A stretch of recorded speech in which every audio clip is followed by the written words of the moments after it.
Avionics are off, autopilot is off. Throttle, open 1/4 inch, mixture, full lean, brakes are set, prop is clear, battery on, alternator off, beacon on, fuel pump on, rich 3 to 5, full lean, pump off, mag, start, mixture, full rich. Check the oil pressure, it's good. Alternator on, lights as required, so we actually don't need any lights, but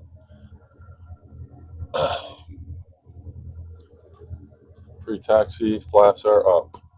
Heat vent defrost, avionics on. We'll set them. Gotta get my AWOS here, so 118.15. See if we get anything from this. So we're at Cincinnati West right now, and we're gonna try our direct flight to Rochester. So we're gonna test the range of the aircraft. Be about 400 nautical miles. Wind calm. Visibility 10. Sky conditions clear. But it looks like a good day to do it. -1. Going real time. Dew point -1. Real weather. Altimeter 3035. Density altitude -1600 feet. Cincinnati West Airport. Automated weather observation. 1435 Zulu. Wind calm. Visibility 10. Sky conditions. All right. We're gonna pick up flight following. I want to get flight following. So 128.7 is Cincinnati departure, and then CTAF will be on 123.0.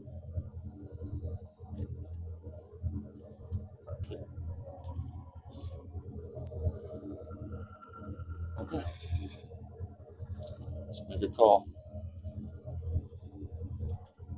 Cincinnati departure, Skyhawk 5385 Juliet is at Cincinnati West Regional. Request flight following to Rochester at 5,500 feet. Rochester, New York, I should say. Kilo Romeo Oscar Charlie.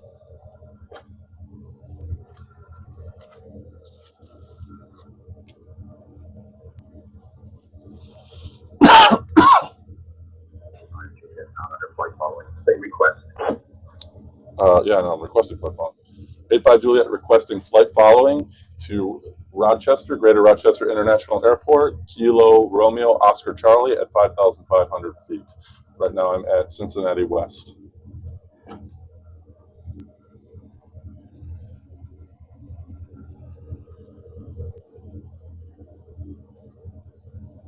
A5 Juliet on departure. Maintain VFR at or below 1500 feet. Departure on 128.7, squawk 6535. Maintain VFR at or below 1500. Departures on 128.7, squawk 6535. 85 Juliet.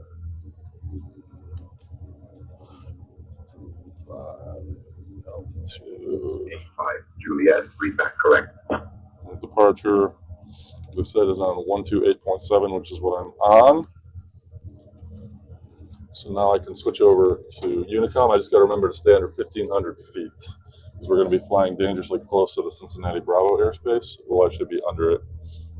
All right, I'm going to taxi out to runway 1. Should be about a 3-hour and 15-minute flight, so direct. I want to just do this on the last leg here and be done.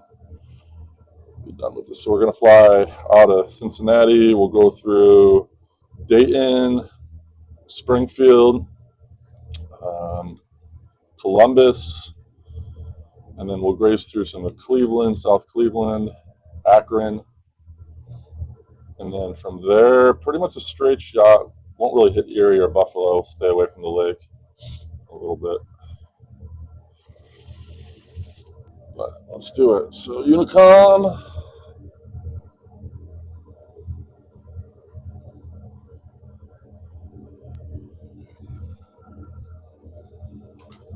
Cincinnati West traffic, Skyhawk 5385 Juliet is taxiing to runway 1. And the mixture out here.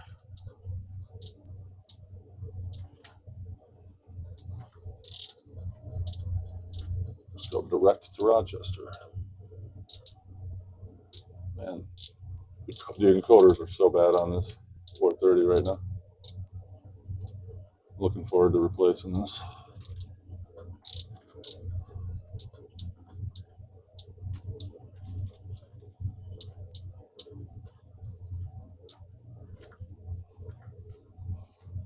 $396 nautical miles. So that should take us about 3 hours, 15 minutes, it looks like.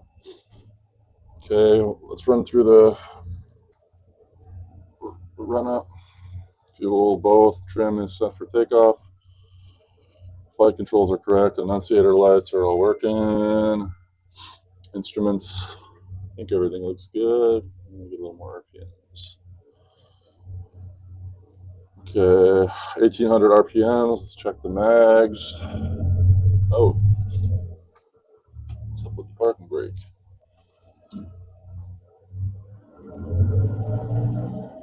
Use my toes as well. Yeah, 1800 feet or RPMs. Test the mags. Right, left. Mags are good. Okay. Idle. Check mixture. Lean. Yeah. Whoa.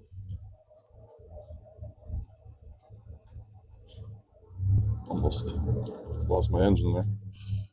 All right, throttle friction is right where it needs to be. Pre-takeoff flaps are set. Mixture, best power.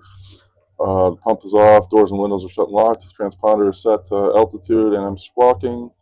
Let's recheck the heading bug. 87 degrees. Yeah. I'm going to be climbing out.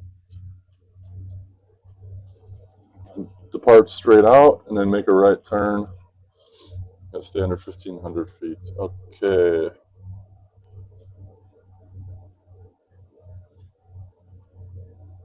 All lights need to be on for takeoff. And temperature-wise, it's 31 degrees. I'm going to go a little pitot heat right now. Okay. That's my son in the background. It's a Sunday morning. Kids are home. I don't know if you could hear them or not through the mic. All right, here we go. Cincinnati West traffic. Skyhawk 5385 Juliet is departing runway 1, straight out departure, climbing to 1,500 feet. Oil temps in the green, so we're good.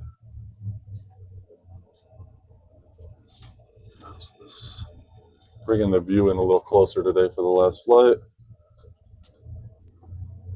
So we're going to just depart straight out over that hill to the north. Make a right turn. 600 feet. So 1,300 feet, we'll make our turn.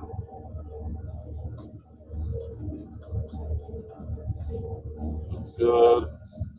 Everything's on the green. Okay. We're up.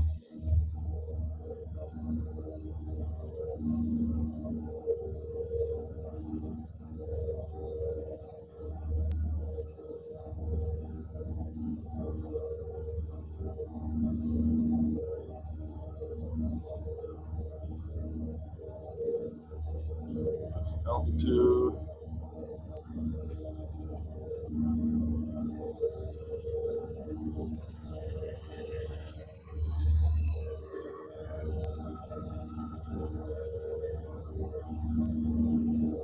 Okay, 500 feet above the ground.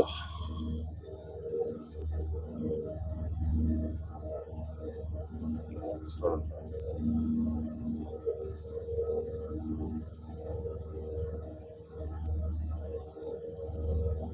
So we have to stay under 1,500 feet. So we're past 1,200 right now. Over to departure. Departure Skyhawk 5385 Juliet is passing 1,300 for 1,500.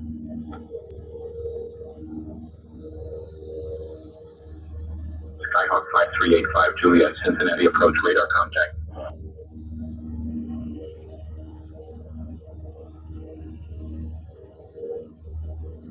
Okay, 1,500. Level off there.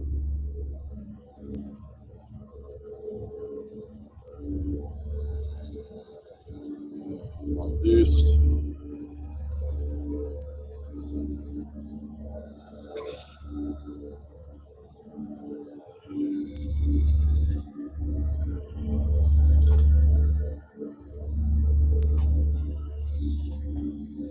Target 1943 to 17, I'll keep an eye on my 5,000, 10 altitude. degrees I right. went a little over 50. 5,000 right.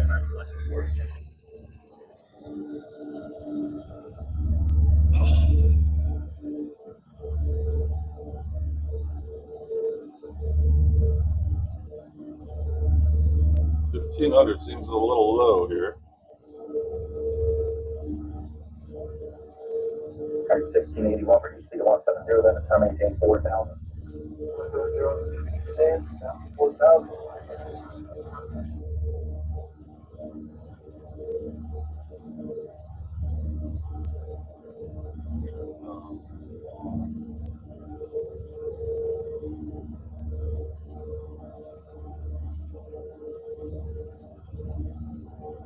Target 16 heavy contact tower on 118.5. 65, but Even Cincinnati.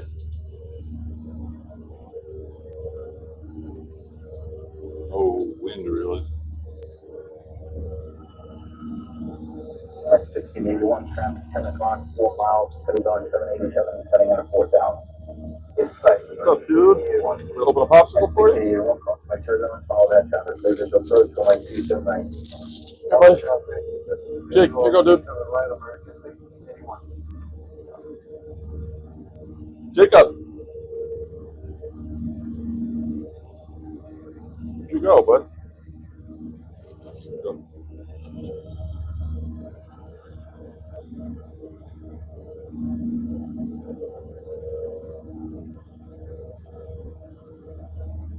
P-Mod 6,190.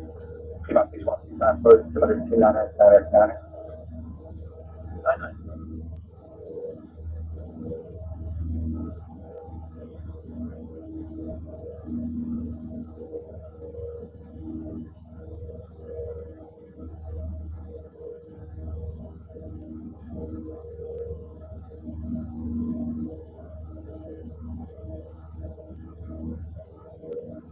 Back in 1943, someone saying 360, 17, 3,000.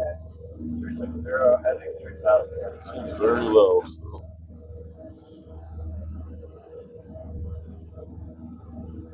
Well, I'll be under the Bravo, I guess. Final heading on 14, 01, 6,000, 101. Alright, 14, 01, 299, 9. Okay,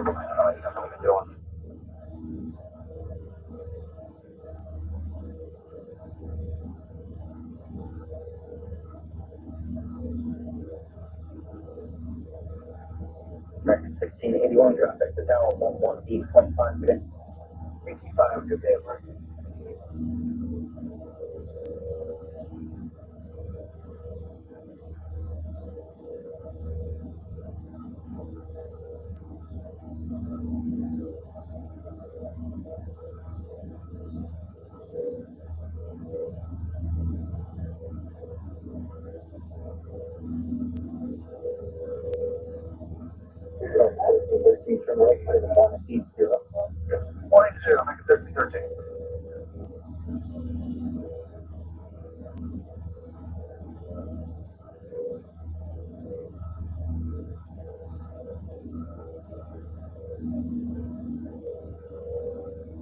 American 2098, turn right, 180.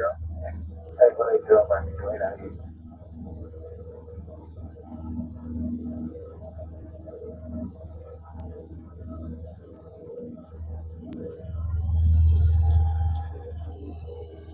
American 1401, turn 23 right, maintain 5,000.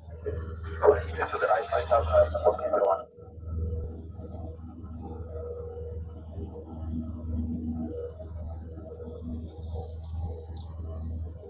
Alright, so GPS is saying 3 hours 21 minutes from here. My flight plan's at 3:14. I forgot to note my time when I took off. Oops. Never did my climb checklist. P-Mod 61, Taxi line, maintain let off. 5,000. That's 5,000, not 61. how's our temp up here? 29 degrees. Hopefully it'll warm up a few degrees. It's still early in the day. Let's see, 10:24 a.m. local time. 1943, frame up 300, joining on my 2 right, final approach, 45, the airport side off the left, lane 13 miles. 300 heading, we see the traffic at the airport back in 1943. 1943, British approach, my 2 right, 1870 knots. Fly all the way across Ohio, southwest and northeast, Cincinnati to Cleveland.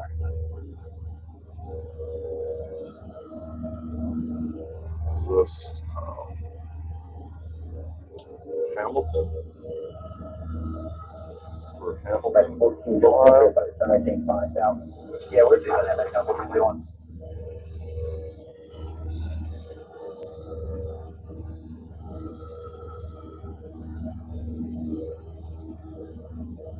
Back to 2098, turn to right, heading 220.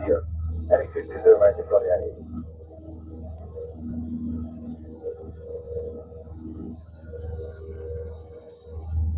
Back to 2098, please see the 170 then. I maintain 3,000. Showing that, and that's 3,000.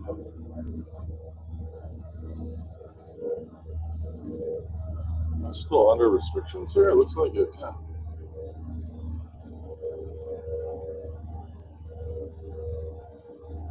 Probably it's on, yeah, through Hamilton here.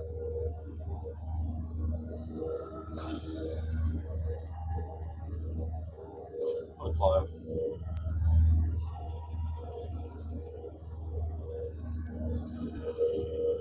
Back 1401, turn left. The Bravo's at 4,000. This is very low.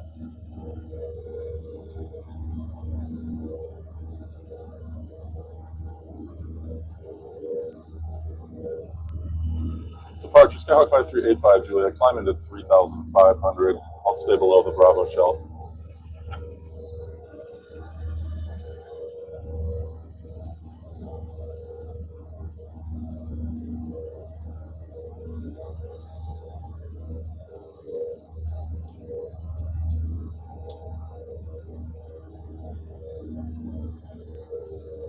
This is just too low.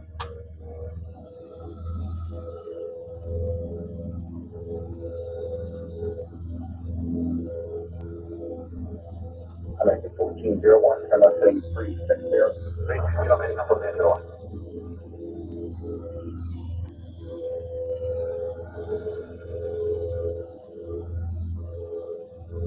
I think this is only the second leg maybe that I've done real time. Because I usually do all these flights at night after like these ones. I don't like always doing night flights. I like night flights, you just can't see on the camera. It just doesn't really look good. 2098, turn right, heading 240, join the north, 2 right, final approach, course. And then 240, join the final course and go ahead, back to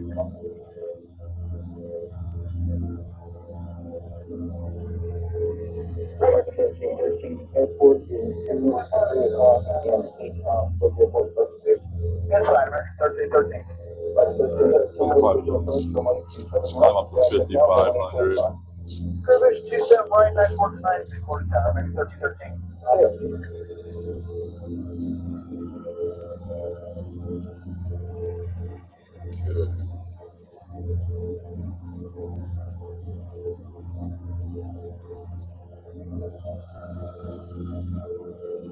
Some northeastern Cincinnati suburbs. Alright, so I'll be flying Dayton. Dayton's Charlie, but I'll stay southeast of that and above it.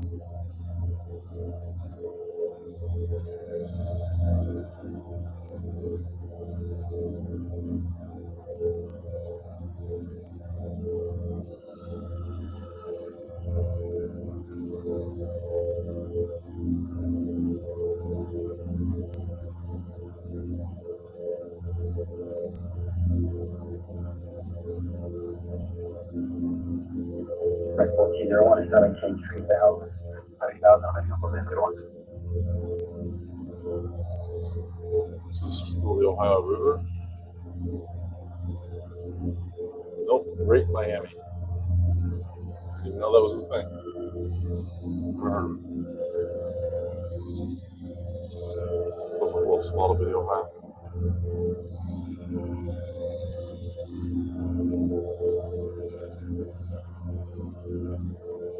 Max 2098, airport travel time, look 3 miles towards the Illinois. It's Max 2098. Max 2098, please visual proof 22, so I'm maintain 170 knots, still 5 miles on. 170, still 5 miles, close visual left, 279. Definitely the longest of the legs I've done. 400 miles. 400 nautical miles. I've done the drive, well, at least from Buffalo. I've driven Buffalo to Cincinnati, and it's a solid drive.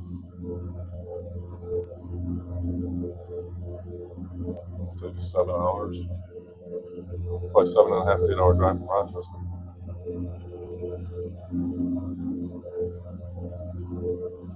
Email 6169, information 180. Construction traffic, which there is on that. Road trip. Looks like there's really no cloud cover yet between Cincinnati and Rochester, so that's good.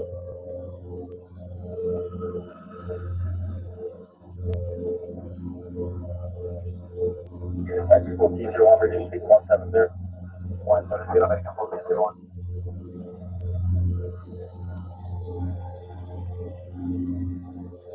Sign up hello, Freaker 4500, 6000 with information, kilo going to Bravo 5. Freaker 4500, approach to 2999. Thank you.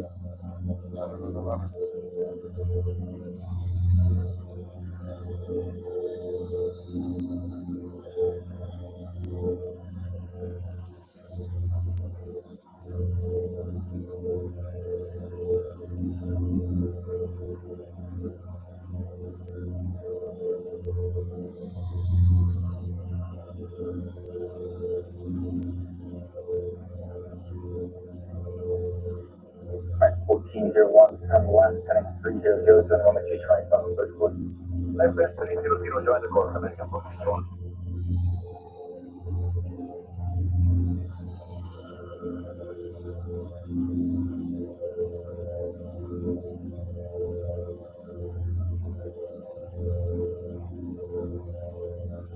Eight-five Juliet, contact Indianapolis Center on 120.575.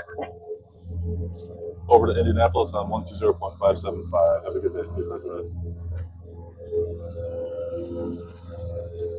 Indianapolis Center, Skyhawk 53, 85 Juliet is passing 4,400 for 5,500. Guard, do not call guard. Look, I made that mistake. Skyhawk 5385 Juliet, Indianapolis Center, good morning. Middletown altimeter 30.37. Middleton altimeter 3037, 85 Juliet.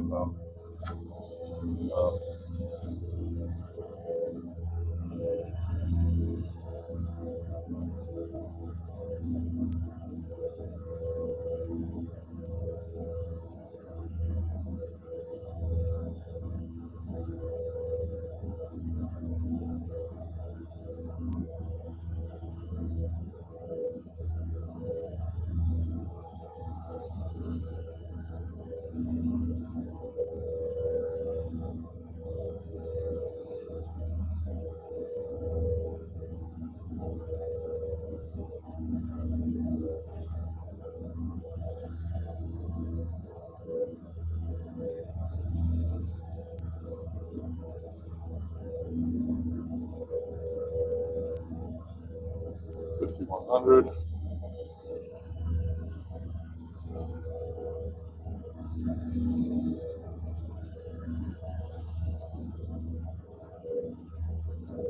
Two, 45 seconds. 30. 3.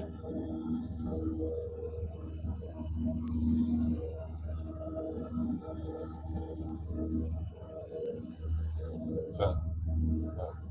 8. 7. 6. 5.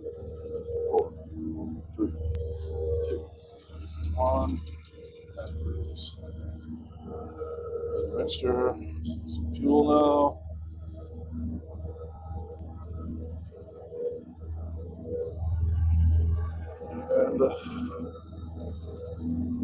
go. There's Dayton on the left there. I don't know if you can see.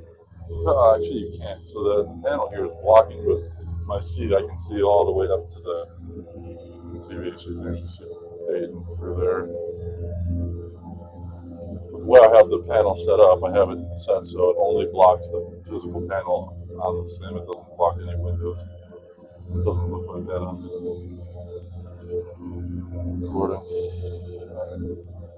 It's back on throttle. And we're going.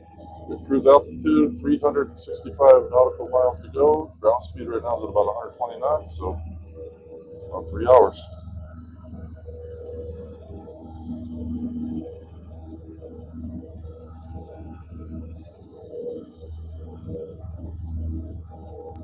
And what was my projection? 3 hours and 15 minutes. Let's see.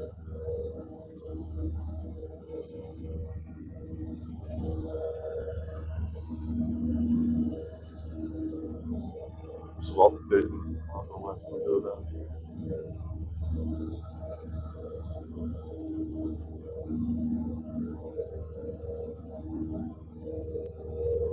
That's where Dave Chappelle lives, isn't it?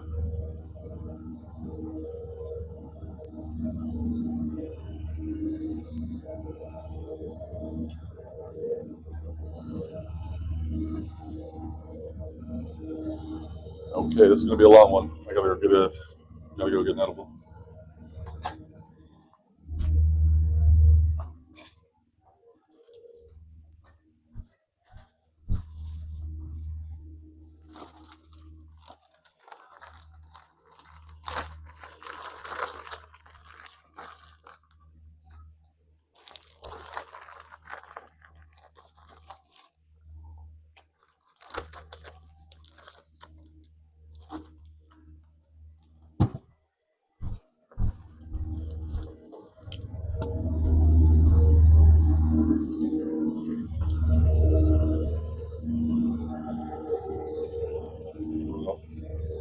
This one looks a little more interesting.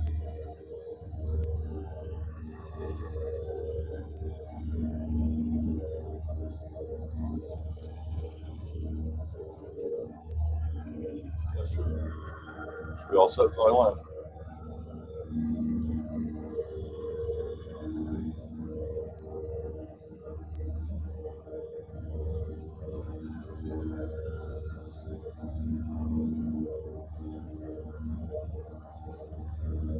There's another 6183, 10.4 for 13000. Southwest 6183, Center, hello, we can hold 230.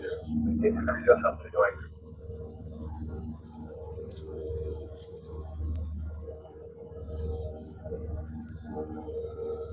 Alexander, American 2325, how many series can I come one for 13000 feet? American 2325, sorry, maintain hold 230. Maintain hold 230, American 2325.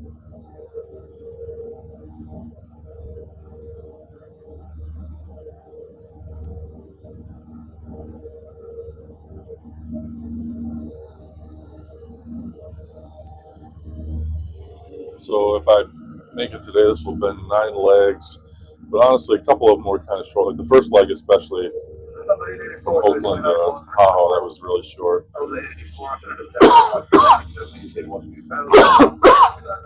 Obviously, the shorter the legs are, the longer this trip takes because you lose a lot of time just approaching airports, arriving, landing, taxiing,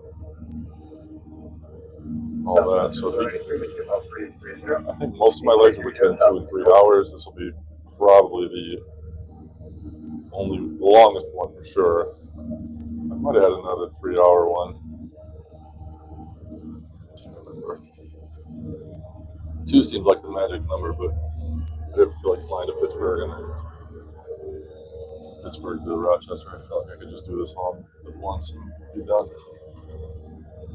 Southwest 5655, City of 13 for Papa Jimmy. Southwest 5655, Center, hello. And air manager is frozen again.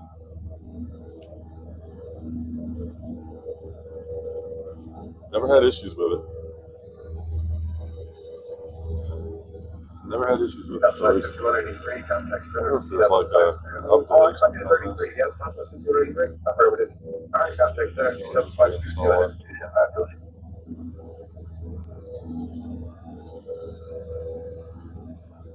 There we go.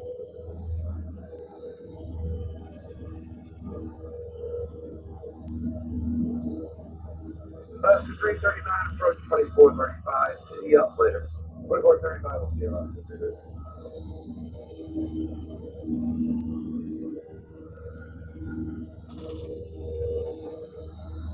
Southwest 5655, contact 5655. It is Southwest 5655. 2677, Southwest 5655. Still over Dayton. 1827 out of 3 code, sending 1D1, accept 240. And 1827 up there, sending 1D1, accept 810, altimeter 2998. 2998, and now it's a video, if you want to send 1,000.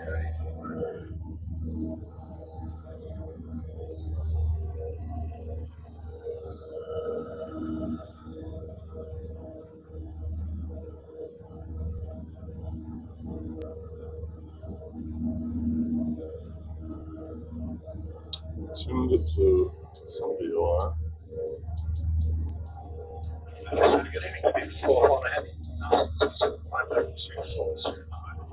Pittsburgh, 4 November, Heavy Spencer, being the sense of you want to arrive with 7817, 12 meters, 200. I'd like to buy for 1,000.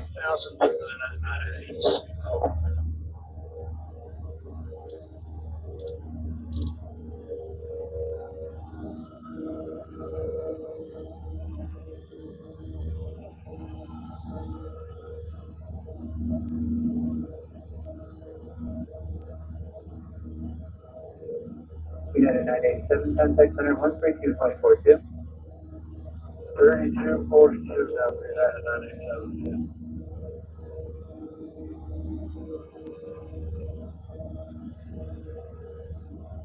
And we have 90 contact approach 128.1, Abiel, I love it. 129.1, yes.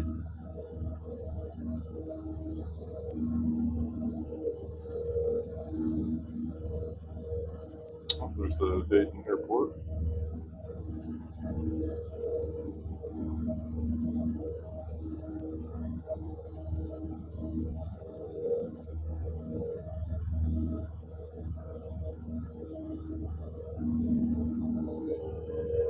American 2325, center 27525. 27525.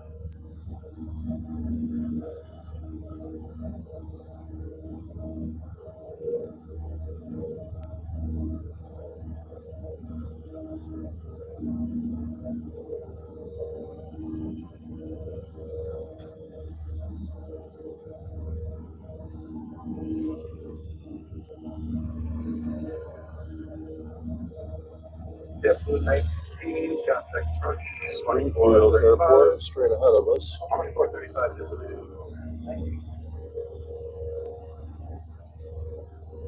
Class B.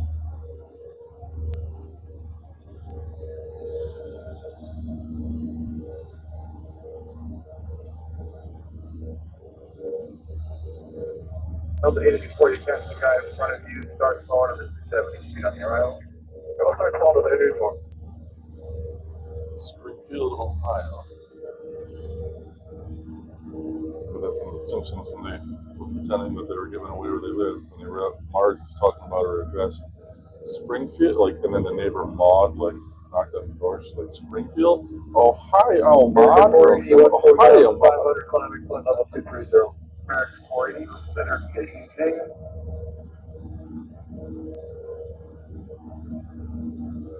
Center Southwest 571 out of 31, with 1 for 240.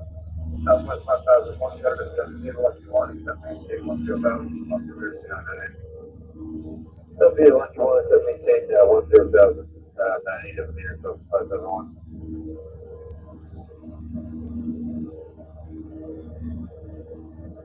Delta 84, approach 2435.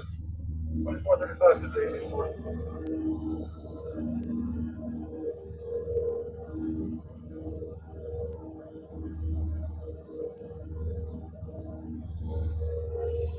7 miles from Springfield.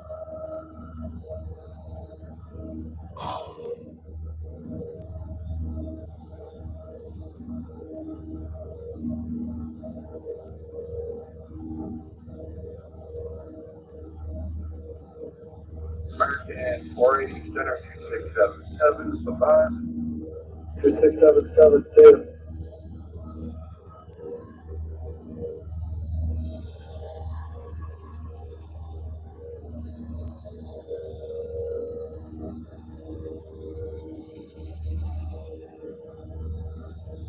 Yeah, I'm in Los Angeles, Southwest 4454, 1000, coming 3000. Sorry, 4454, they're under coming to 230. Level 230, Southwest 4454.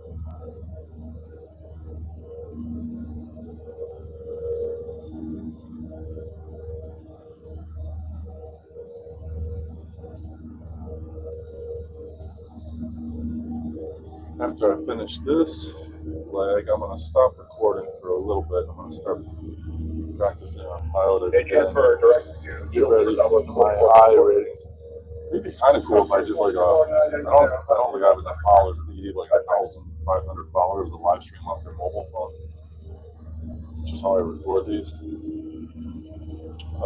But I would love to like live stream my eye ratings. That would be kind of cool.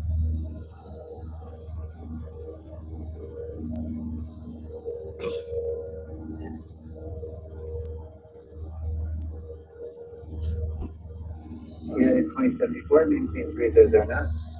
2074. My wife's on the cleaning here. I better not interrupt. United 2074, maintain 2909 for greater.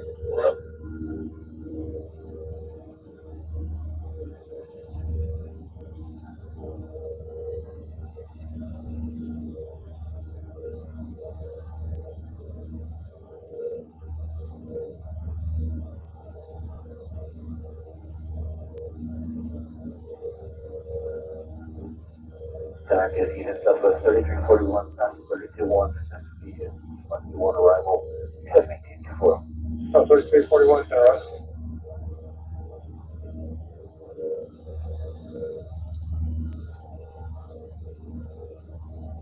Terminal 2685, line 1840 feet. Oh, 2685, 2685, 2000, right? So 2685, direct Trixie, cross Trixie, 2000, 2998.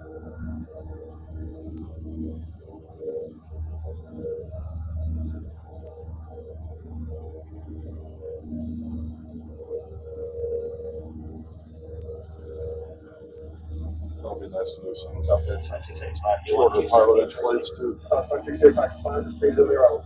2685, thanks. 3-hour flights are crazy.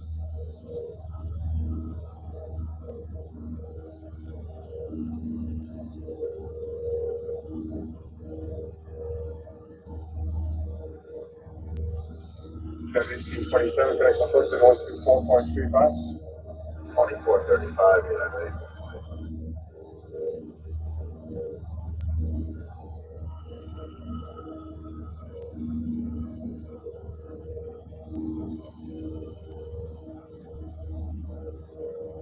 Yeah, going to be coming up on Columbus next.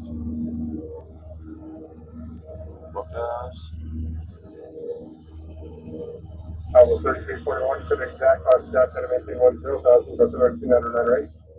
Direct Jack, cross Jack, 10, 10,000, Southwest 3341, 29.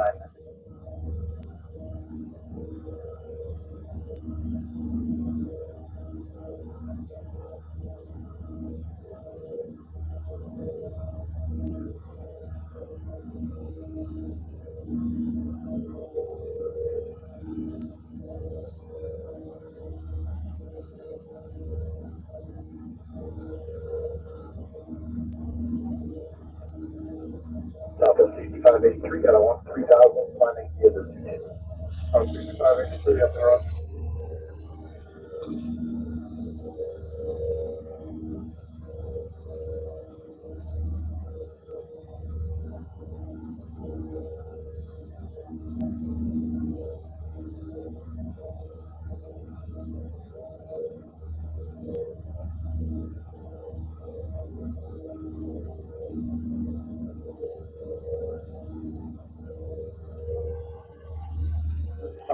6583, flying 035. Heading 035, Southwest 6583.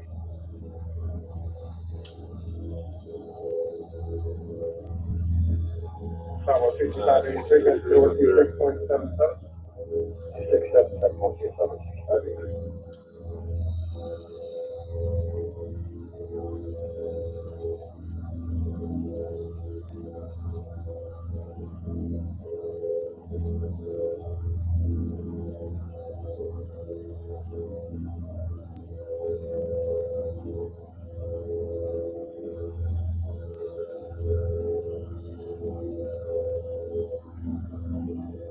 It is 5075, 25 minutes, flight level 240. South 5075, Center to Omaha, 160. Omaha, then train, Southwest 5075. So it says the current mixture setting is harmful for the engine. I think our power can increase the mixture. Why though? I don't understand that. I mean, I understand the mixture. I just don't understand what the problem is with my current setting. RPM's too high.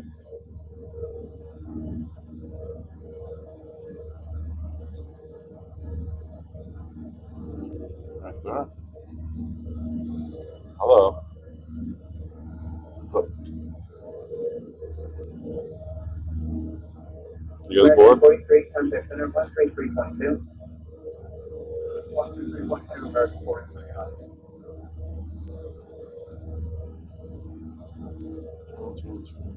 So I'm at 2350 RPMs right now, about fuel flow about 7. Oh, that should be good, right? I don't understand. Maybe it was too low. Oh, that could be why my RPMs are dying. Maybe my mixture settings are too low. Looking for 35, so 5,016. So let's give it a little more.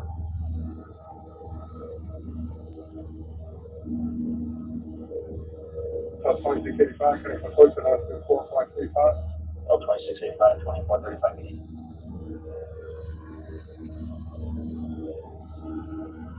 That's rated 2, pass 12000, contact 230, 2. That's 382, up and right.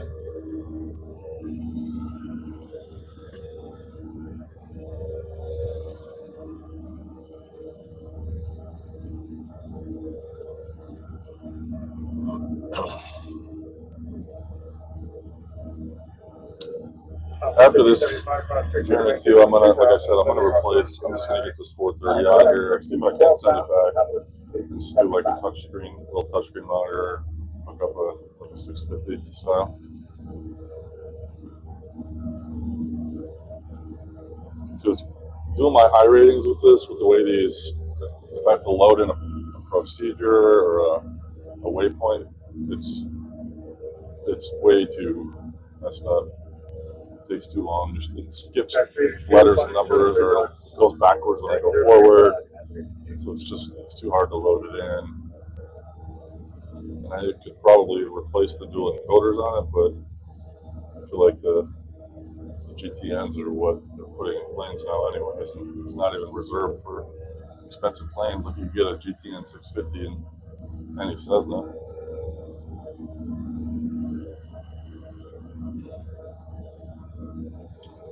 Big river off there to the left.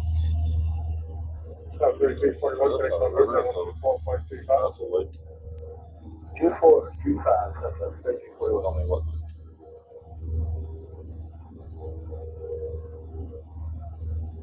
It's by New Moorfield. Just look at that. It's like a little peninsula in the middle of that lake that has houses in it, which is kind of cool.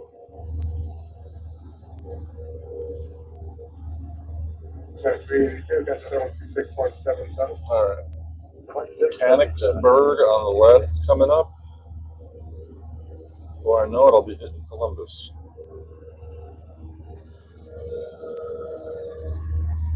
Should see that coming fairly soon. First Alaska 250, passing 260 for 240. Good evening. 250 in the road across India, maintain 12000, Alaska 396. 2996, Indian 12, Alaska 250.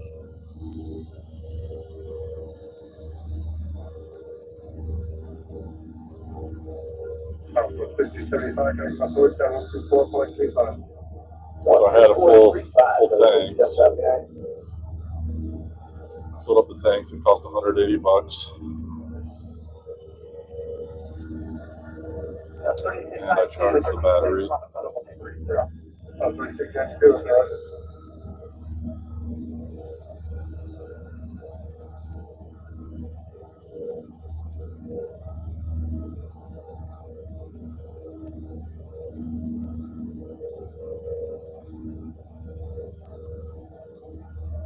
Seven 4016, this enemy maintain title with 240. Set title 240, Sky was 4060.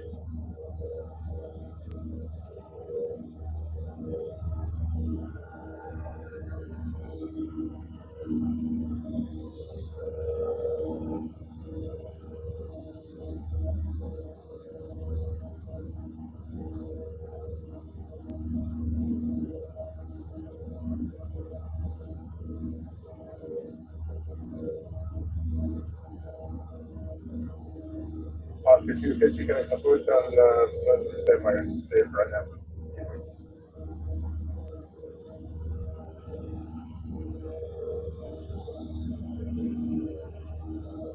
Oscar 250, connect on board, 712X11. 28-1, Oscar 250, connect.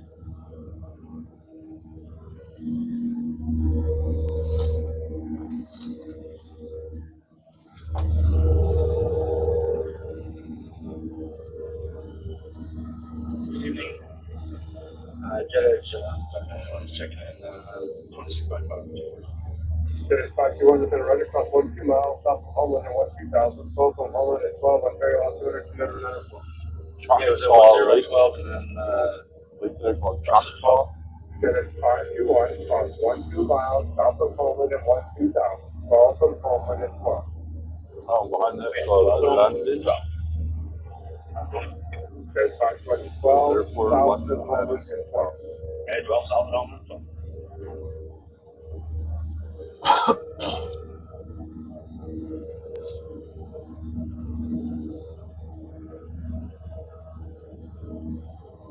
Get entered in American 1514, about to leave 14.5 for flight level 230.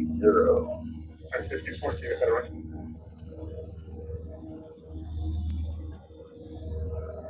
Alright, 12 March 265, 71910,000, 265, then it goes 10,000.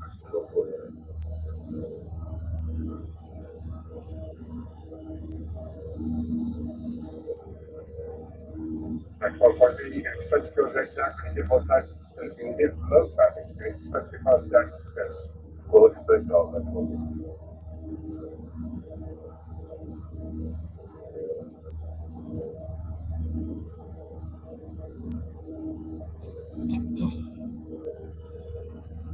Ground speed's 113 knots. I'm getting no help from the wind today, but that's okay. Not getting hurt either. Yesterday I was getting some serious gusts. Rochester 266, time maintain about 230. 230, Roger 266. I am running active sky, obviously.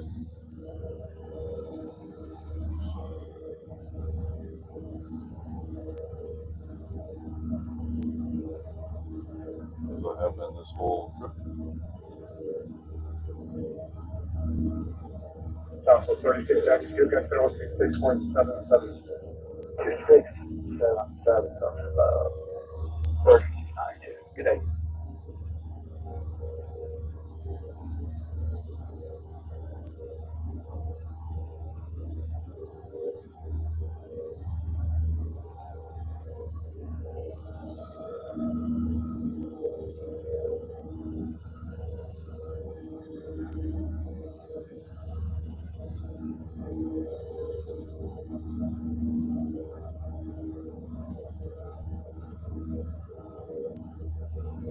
Jackson 1514, got it 26.77. So we have 2677, American 1514, good day.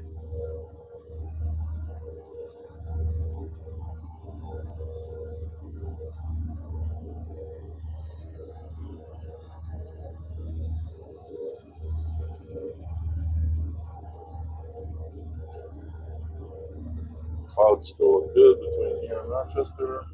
Expo 43, project Jack, contact at 3310 pounds. Project. See how it holds up over the next couple hours.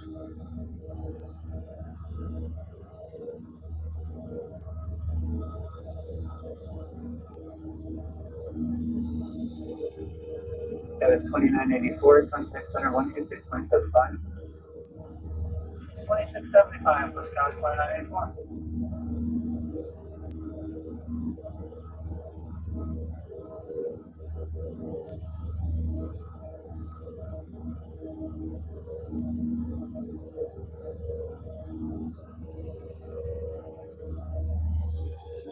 Zulu 11 local. Well, Eastern. Are we Eastern time zone? Mark 5066, center 119.95. Yeah. 1995, Roger. Been on Eastern time zone in Cincinnati.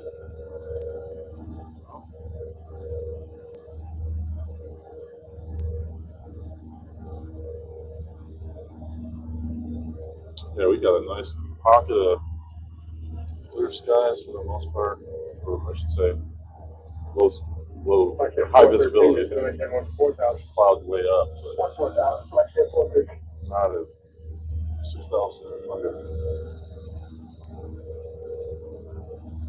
This is a good opportunity to cut some time off the trip and just forget IFR. Go. It'll be interesting flying along Lake Erie for a big chunk of the way, just weather-wise. Get a lot of lake effect snow. I won't be getting any of that, but I mean, lake winds are pretty violent. Here in Pennsylvania, even in Cleveland, honestly. Cleveland gets into it. Not like Buffalo. Alright, after Walmart, clear. Oh, after Walmart, towards Tricky, I'm at 5056.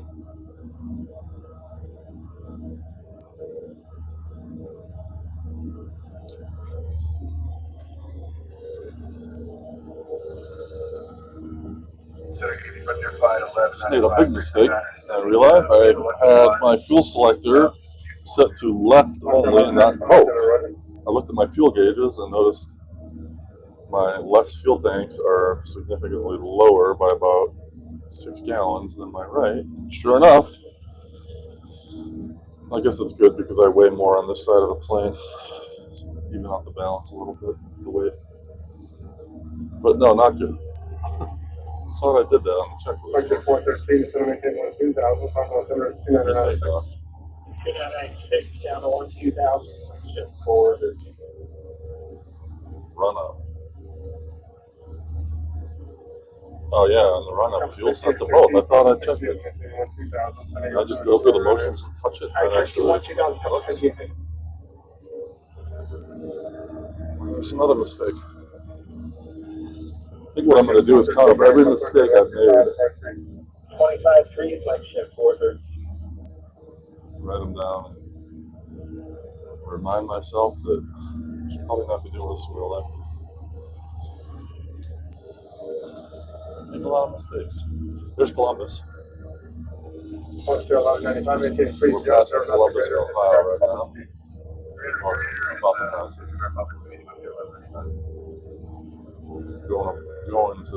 Going north. We're just northwest of it right now. We're gonna hit the northwest corner, but continue on our path. So get a nice view of it out our right window.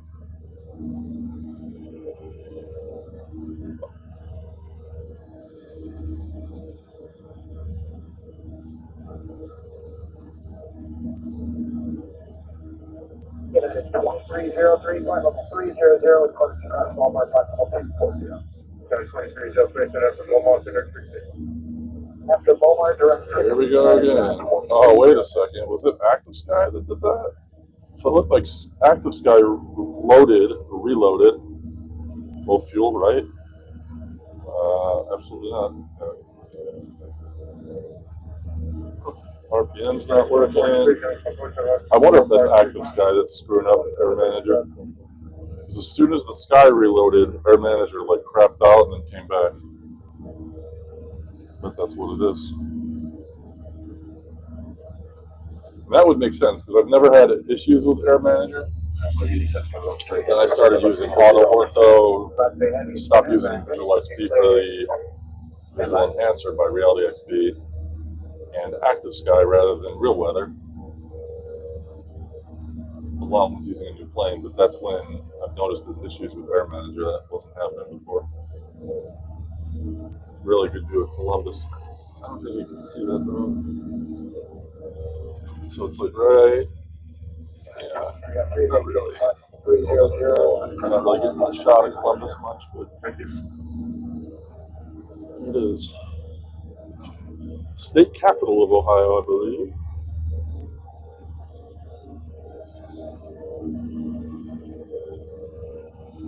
And the one without any major sports teams other than hockey. And Ohio State colleges. 300 to cross Belmar at 240. That's 385 there from Belmar. Everywhere is a college. After Belmar, going past the Circuit Street,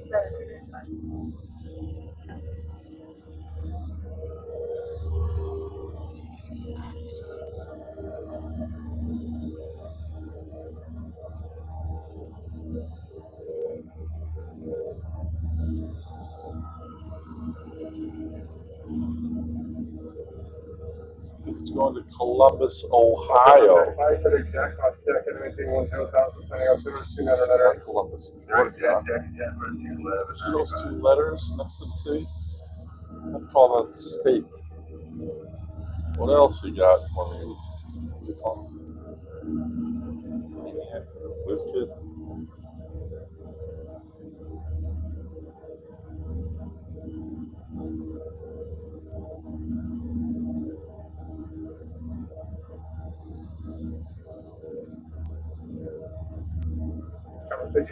What else you got? Wonder Boy.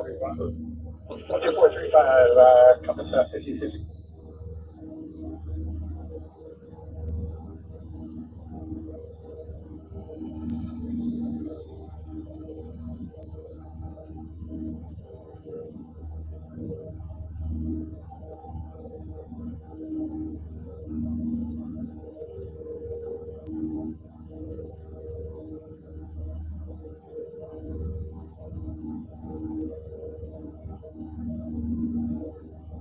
You got 2303, cross 60 to maintain 12000, customers 209.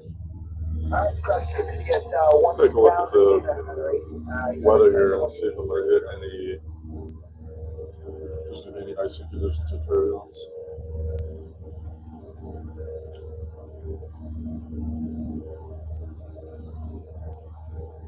There's icy.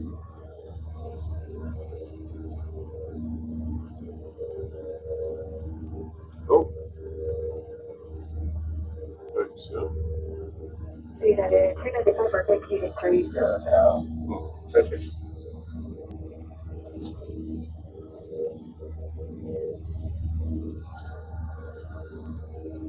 I'm not sure that there's going to be some icing conditions between Erie and Rochester. Not severe, but maybe I'll get a little closer to the lake. I don't like to look at that. Okay, how about turbulence?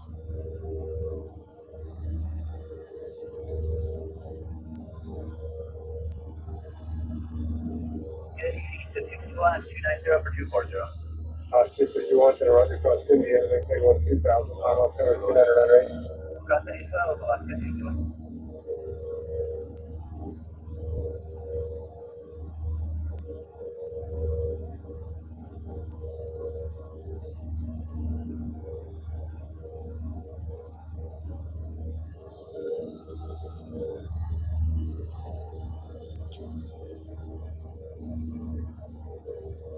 That's 395, cross 60 to maintain 2000, customers 200. 61 2000, yeah, 395.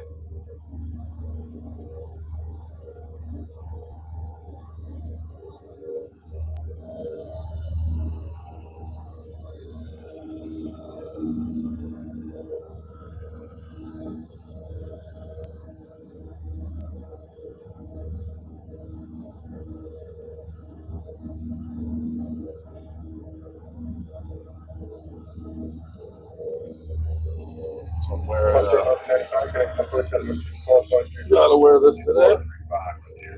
My Buffalo Bills are playing in the AFC Championship game at 6:30 for the right to go to the Super Bowl.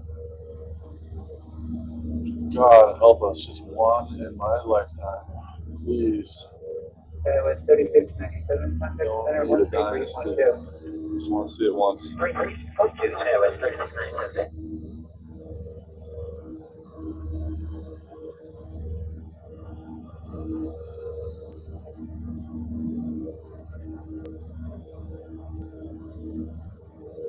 Yeah, 2303, gonna come close to 124.35. 124.35, and it's at 1200.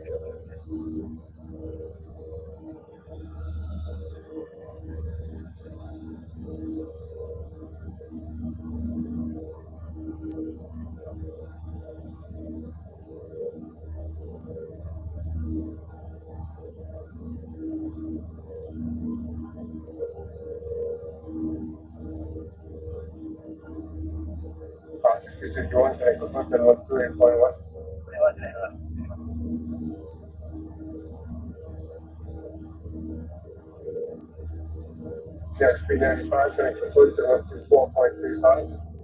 2435, you're at 395. See you later.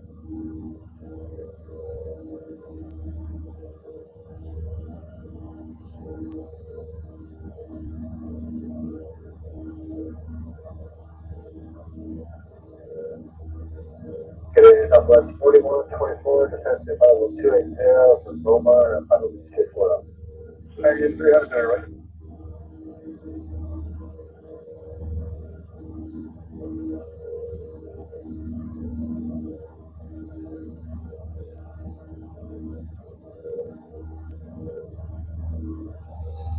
Southwest 2824, 1000, level 230. Southwest 2824, center, hello, use caution, 4124 is up for your deal. Okay, Southwest 4124, this will be the last 20, so maintain 12000. Yeah, so there's like pockets of moderate icing concern, a little more inland. Basically centered around Pennsylvania, Bradford,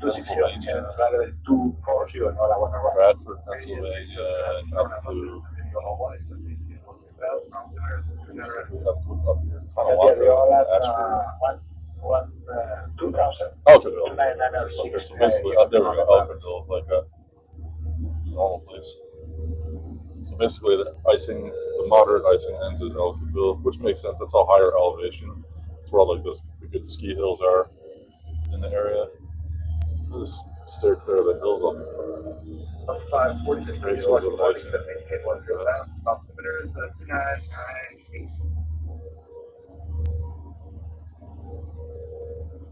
Level 540. Level 540, go ahead. Does that be electronics that maintain most of those, or the sublimiter 2998? I honestly might 10,000 and ride up over Lake Erie, 540, yeah. Erie, Pennsylvania, to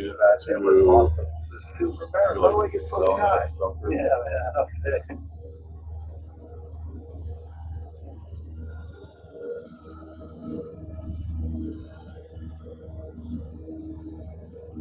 291 nautical miles to go. and it's up at 3796, 240 and 4 mile. We have Southwest 3796 center. This is the 187 2000. The altimeter is 9. Resume normal speed and about the speed of error. Normal speed, because speed on the arrival is going to be the 187 2000, Southwest 3796.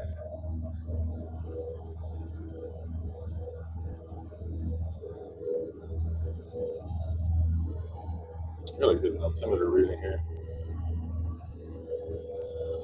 Center Skyline 5385 Julia. Can I get an altimeter reading, please?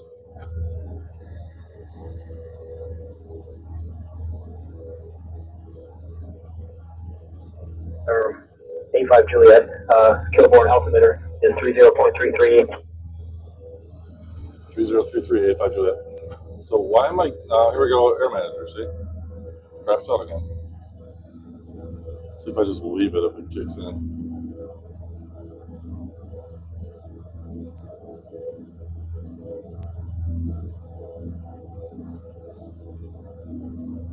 that's not an electrical failure.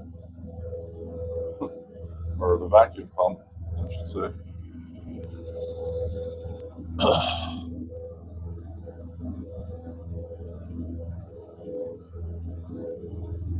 Alright, shut it off.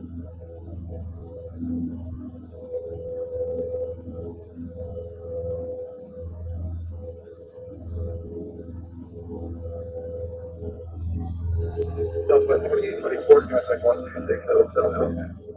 2677, Southwest 2024.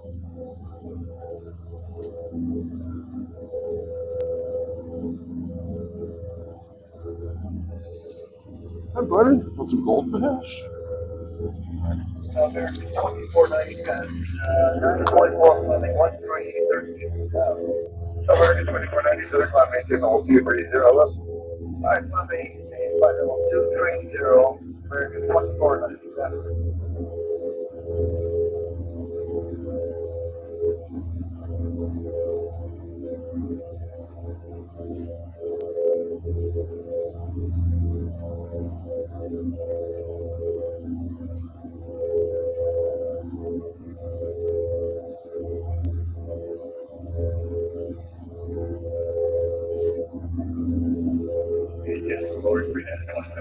EA 2074, cross river, flight level 200, maintain 300 now.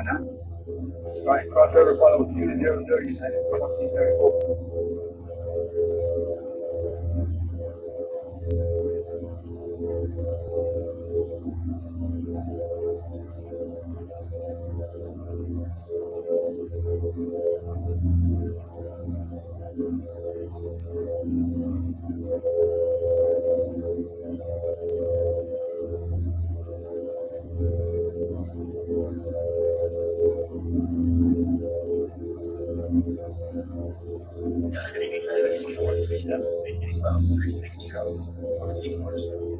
First, 2437, center, should be at 120, just maintain 120,000, cross the river, so 2999.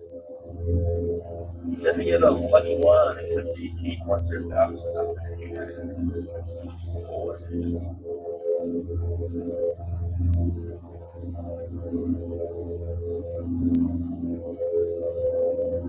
American 2490, proceed direct to Wild. Alright, proceed direct to Wild, American 2490.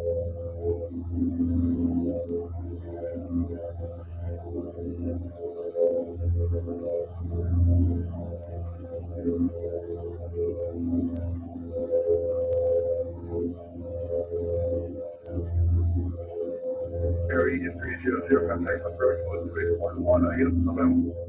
Any other one, get up on it, that's it, though.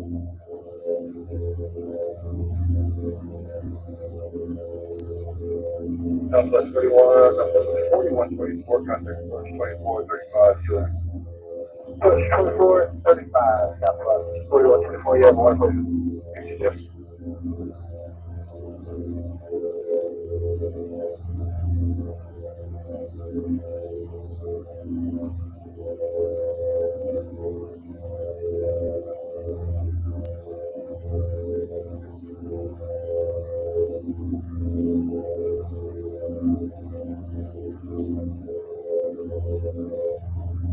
First 2490, 1775, see you later.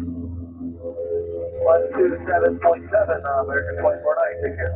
We're close, but not quite. 2752, American 2490. 2752, American 2490.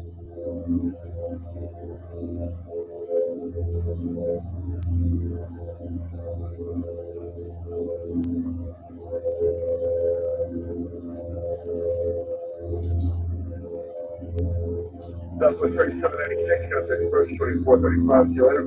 2435, Southwest 3796.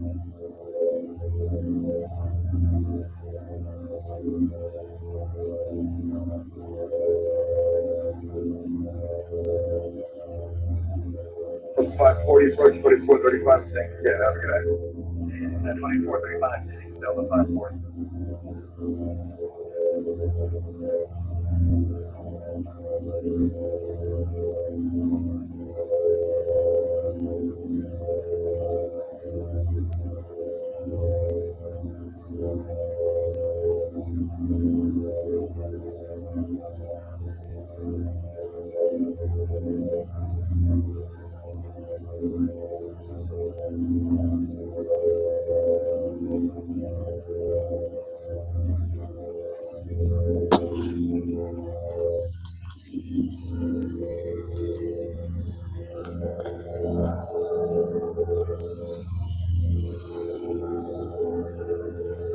Alright, air manager's still not working, huh? Shoot. Loaded the panel.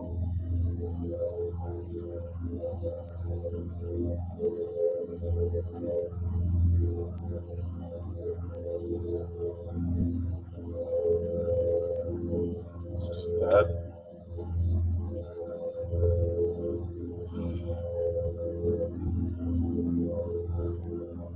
It's not good. That is the case. It does not reload. I'm in trouble. I'm not going to be able to finish this flight. Come on, air manager.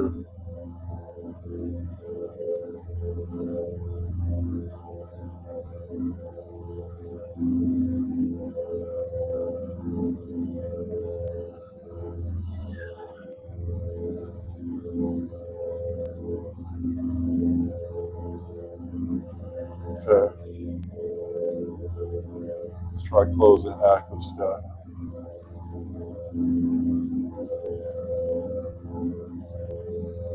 That's doing.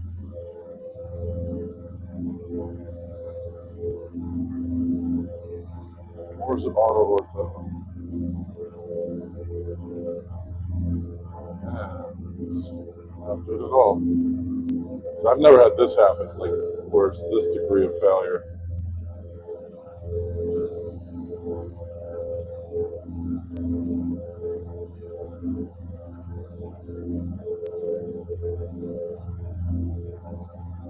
You know what? Forget it. I'm still gonna do it.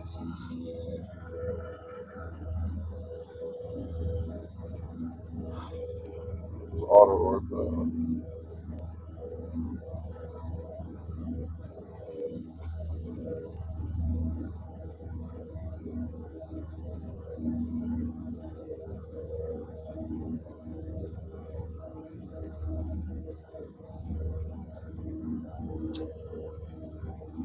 Okay. Let's fly with active sky, full window again.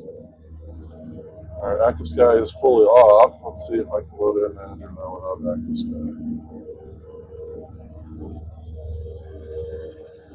Come on. So this is the kind of thing that I'd probably have to. Well, at least I got my airspeed here. And my heading, even though that's going to be really hard without the heading, but for.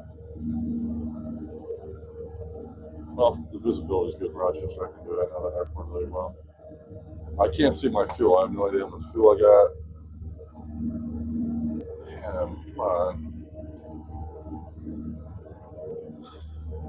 I'm pulling active sky back up then.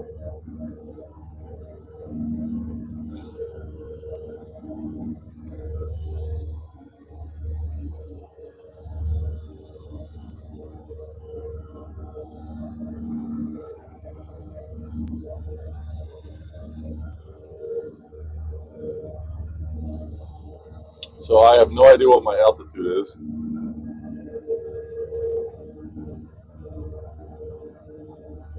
Got some wind up here, 274. I'm gonna just go based on the sound of my engine, really, since I can't see my RPMs. Now, I will say, if this is a vacuum pump failure again, not air manager, then I apologize, air manager, but this is air manager.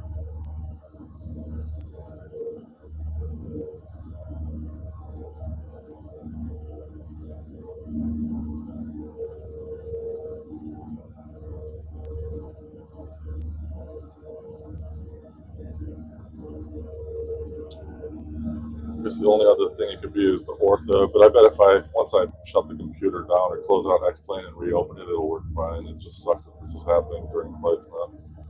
And it's getting worse. Alright, here comes Active Sky. Active Sky's back on.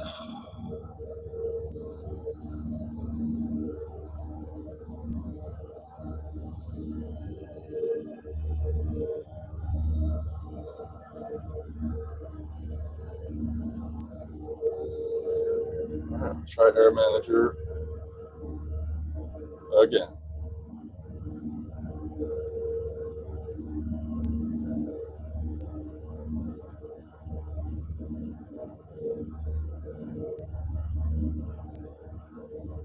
Ooh, there we go.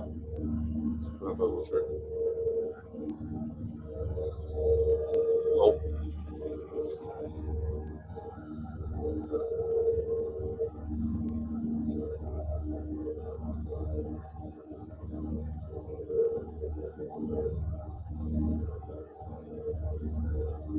Air Manager's dead.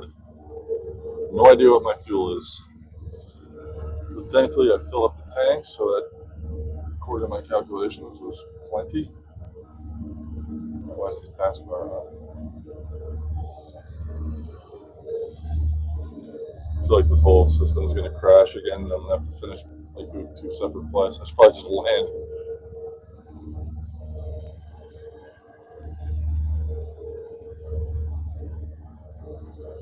Just go to Canton, Ohio.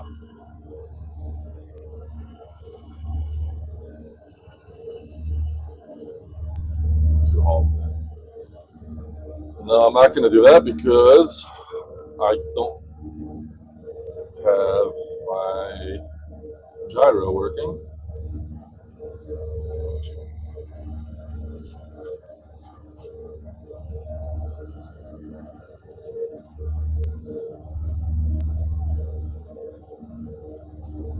Yeah, it's not. This Air Manager is not the same. 85 Juliet. Contact Cleveland Center on 133.375. Over to Cleveland Center on 133.375. 85 Juliet, have a great day. Cleveland Center, Skyhawk 5385 Juliet is with you at 5,000.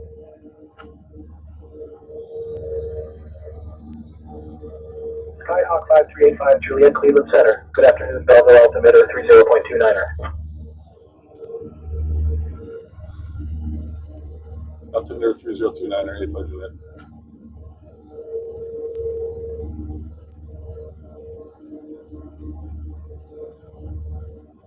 The old fashioned way. Alright, now vertical speed, let's get up to 5,500. I'm going to have to use these gauges since Air Manager is crapping out.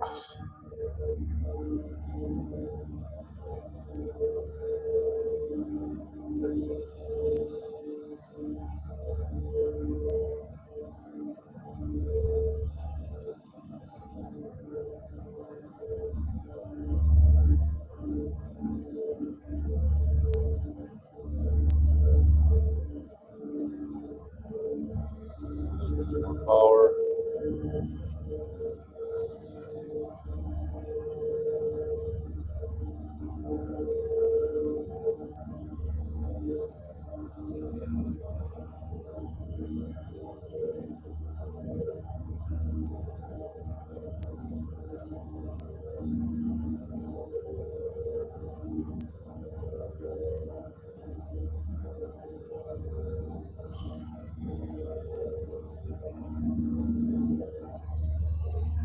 Alright, we're up at 5,500. No thanks to Air Manager.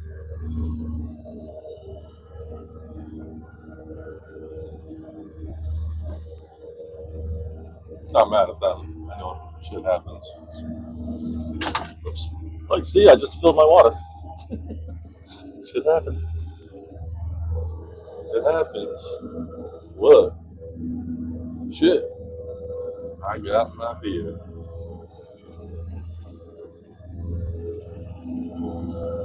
I heard that man got an idea.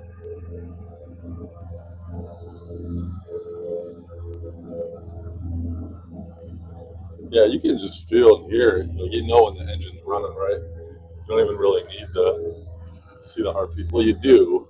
Like, landing is going to be very, very interesting without knowing my. It's going to suck. Thankfully, I know the airport really well, but I'm going to have to probably do it like this.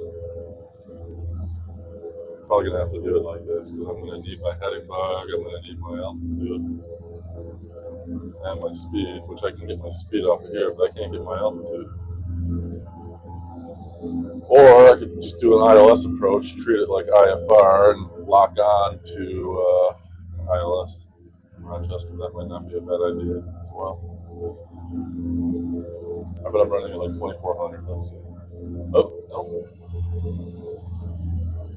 Yeah, right there. Sorry. I guess I can't hear it.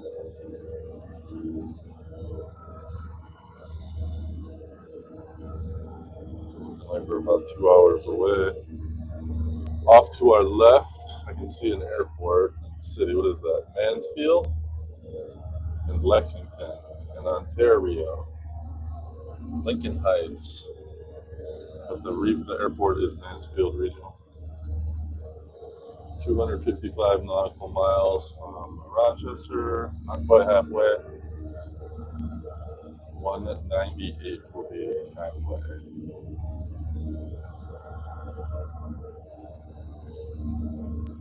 Little town off to my right too.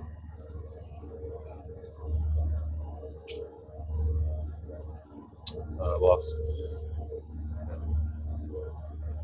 So the town off to my right is Heathcliff. Is that right? Heathcliff Airport on the Mohican River. Oh, there's a mountain called Bald Knob. Okay. Which the edibles kicked in.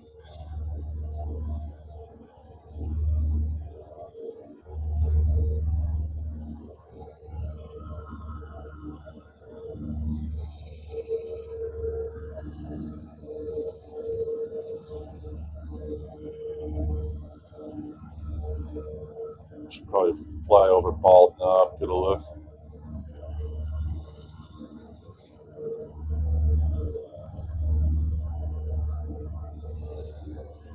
A town called Worcester, Ashland.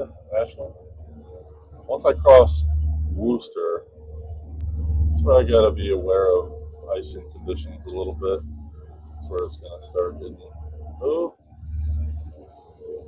yeah, it's gonna start getting a little iffy, especially once we're past Cleveland. And again, that's probably due to the lake moisture. Maybe there's like literally no low IFR routes through this part of the country. If you look at a map, take a look at like Cleveland to Buffalo and look for a low IFR route in between them. You got to go all the way out to like West Virginia and come back just because they probably want to keep you away from the lakes. Great Lakes, lake effect weather. Probably has to do with the icing. I can't believe Air Manager's dead. This sucks. This makes it a lot harder. It's like I can stop, respawn, or land somewhere around here, respawn. I don't want to do that. It's just going to add so much time to the flight. I want to finish this flight today. I want to finish this journey. Nice weather, Sunday. It's a good opportunity just to basically cut a leg off the trip, so I don't want to stop because of the plug-in is not working. It's not like the aircraft is malfunctioning in any way. It's just a pain. It sounds like the RPM's back.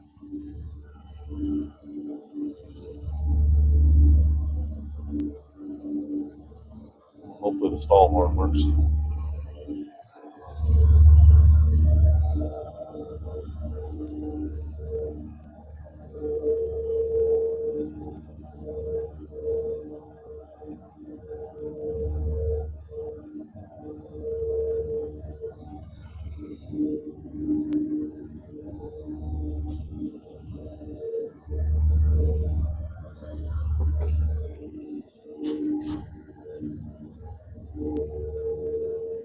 Yeah, it's recording. It's okay. It's my wife just walked by and she went, oh, actually consideration, but it's okay. So she ordered Mexican food.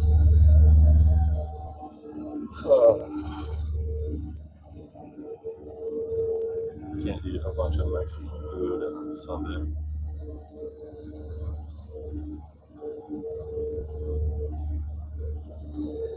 Gotta start cleaning up my diet. Get in shape for the spring. I'm out of shape. I don't want to feel older than I am. To be the opposite.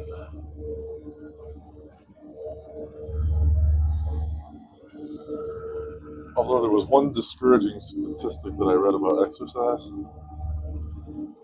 that whatever time you add to your life due to the good health, it's not going to be as much as you spent working out. So, is it worth it?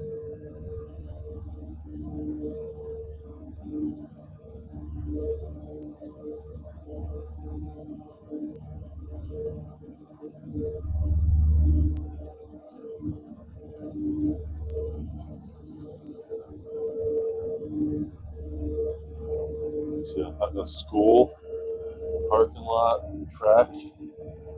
Let's see what school that is. Figure out where I am exactly.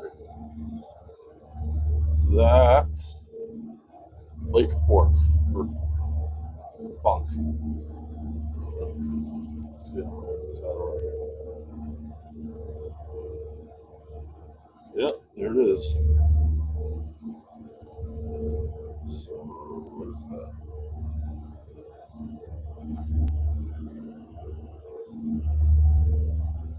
Muddy Fork. It's golf course.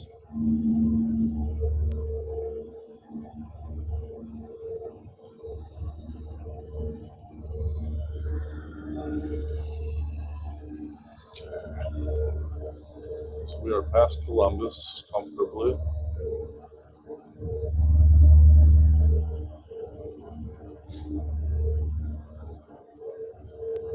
So we're coming up onto Cleveland pretty soon here.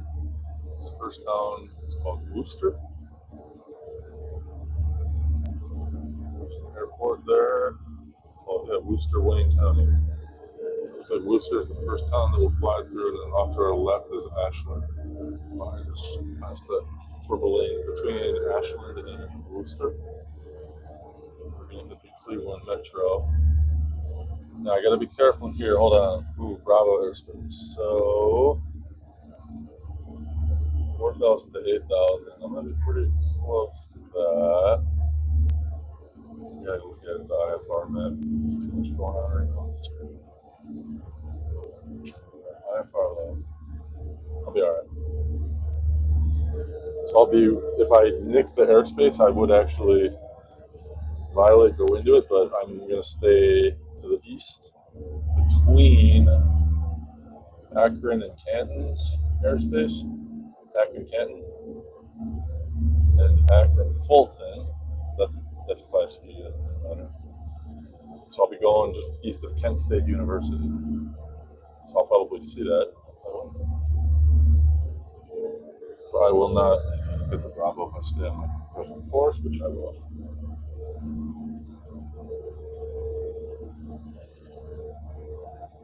This is actually really nice doing this during the day. Exhausting.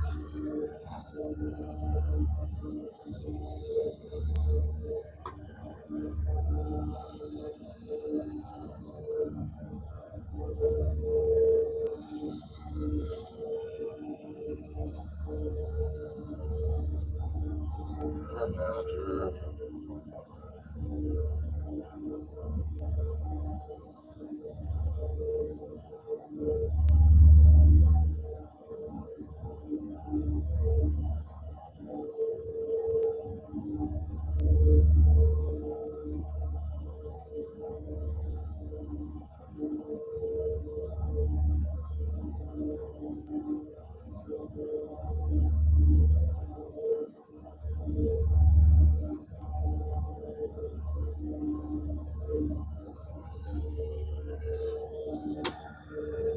I'm submitting a ticket right now.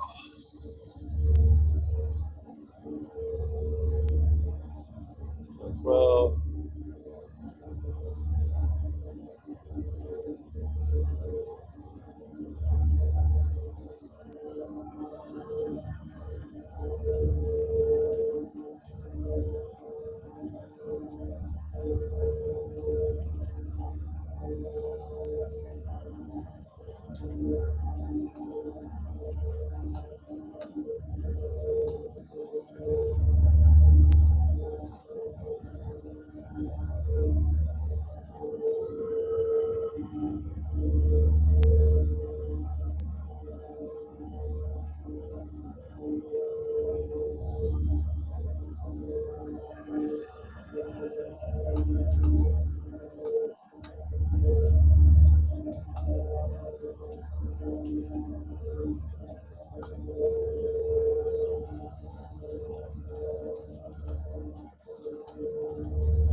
okay. This is Air Manager 4.2, I believe. Managers, I don't know what to do. Let's try 4.2.11.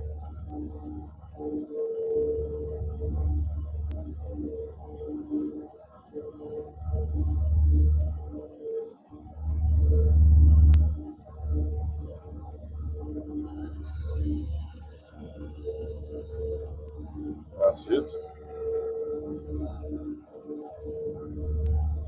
done.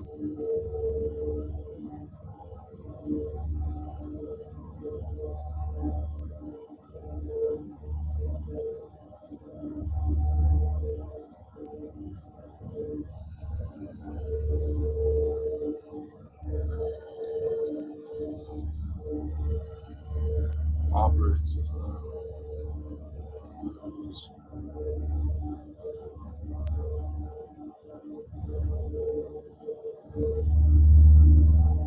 Those 11.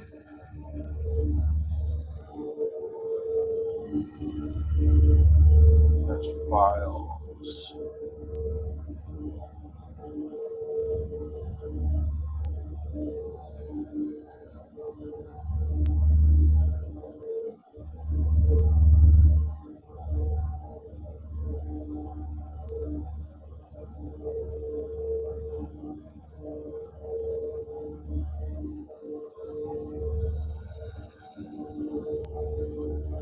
I just realized my flight following is going to cancel flight following effectively. 85 Juliet, Roger. Radar services terminated. Squawk VFR. Frequency change approved. Squawking VFR frequency change approved if I did.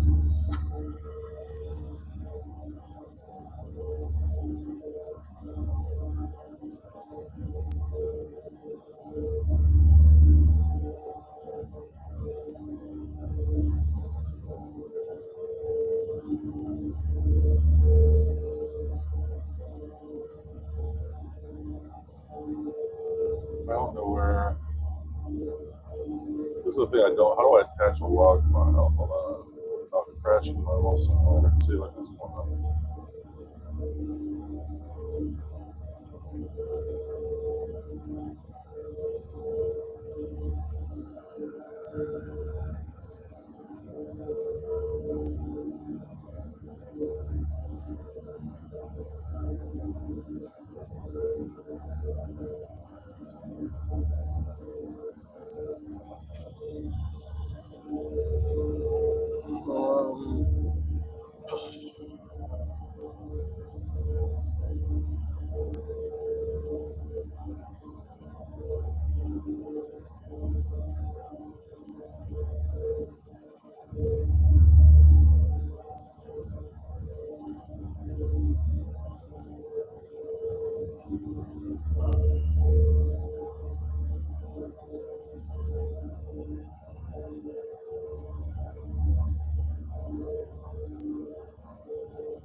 your persistence data. Let's see what that is.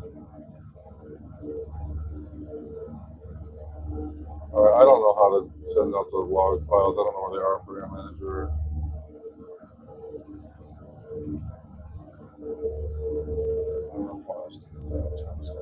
That.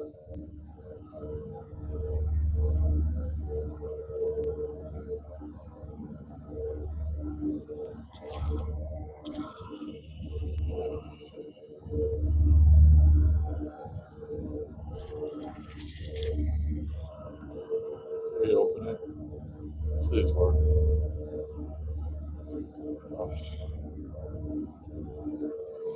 Oh well.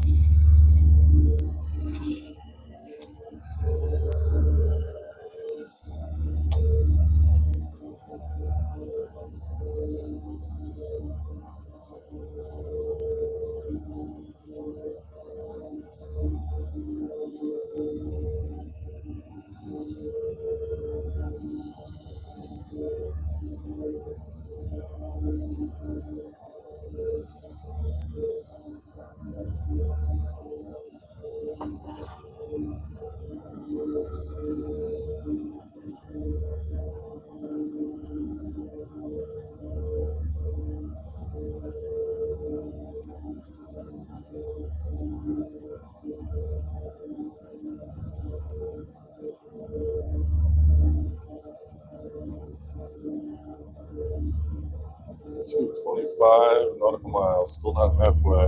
Wow.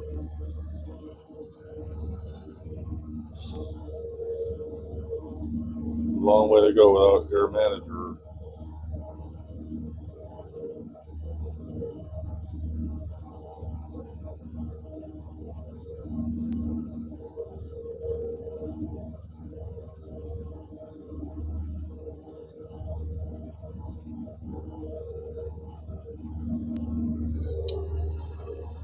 Wait, but see, it reacts when I touch.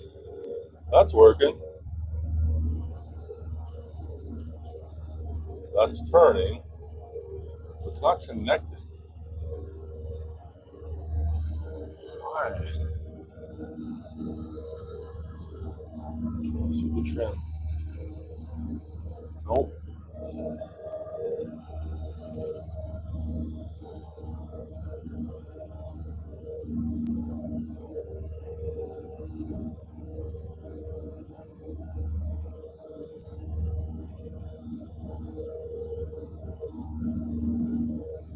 Headward at least. Coming up on Cleveland now.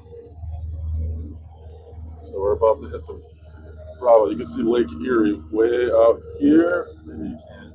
Yeah, you can see that. It's Lake Erie. It's all Cleveland.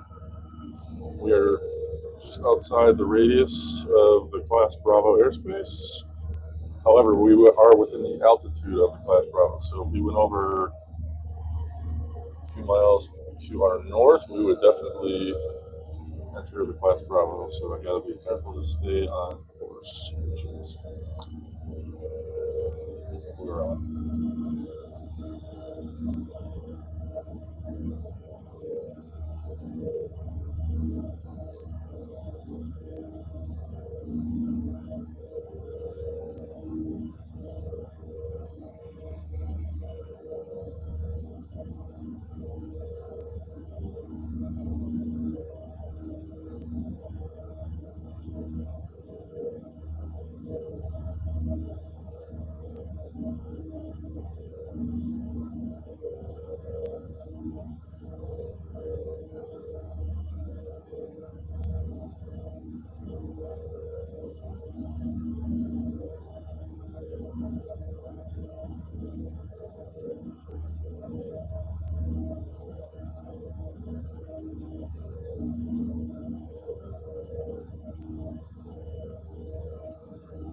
Yeah, so the Air Manager itself, the touch is working. It's not connecting to the simulator, and I don't know what's doing it.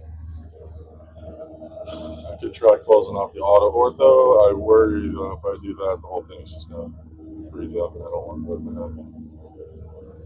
I think you're supposed to put the ortho mid-flight.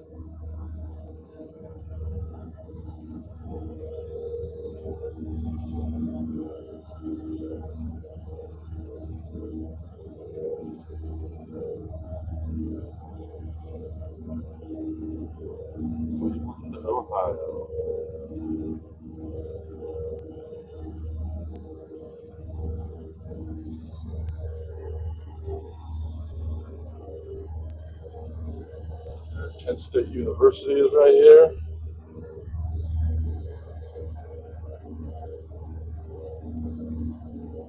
Technically, Akron. There's Akron right there. So I'm between Cleveland and Akron. Going right over Cuyahoga Falls in Kent State.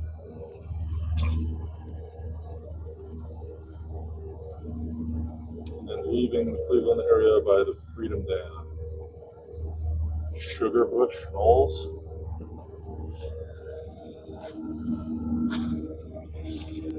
Okay. People would name these things.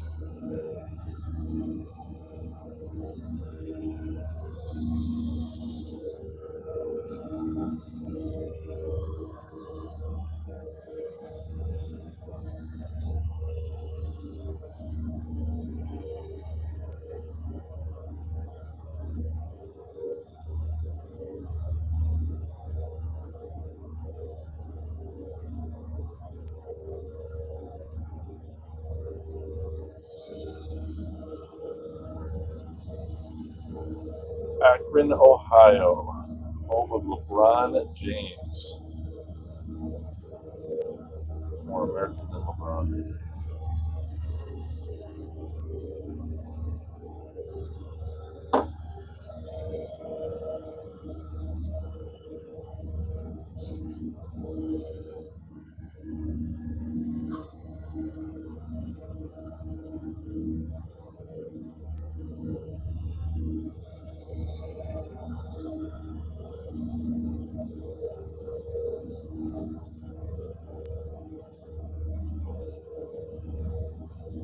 I'm going to go the rest of this flight without air traffic control.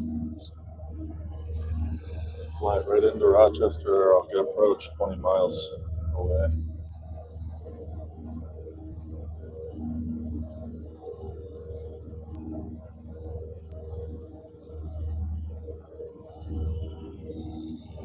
Here's the dilemma. Where do I actually fly? Do I fly to Rochester? I live like 8 minutes from the airport. It's a Class Charlie airport. Or do I fly to Canandaigua? It's a Class Echo. It's about a 35-minute drive from my house. And it's much more beautiful, and I wouldn't have to deal with air traffic control if I didn't want to. A lot quicker to get out of there. No need clearance and all that. Just make my CTAF calls and go. And most importantly, it's right on the Finger Lakes. It's much more beautiful scenery. Don't have to worry about flying airspace. So, is it worth the commute, basically? Whoa, what is that? Is that what's that white line? Is that a jet?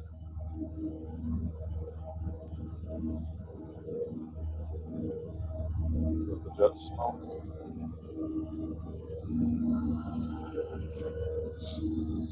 I heard a story that somebody that I know thought that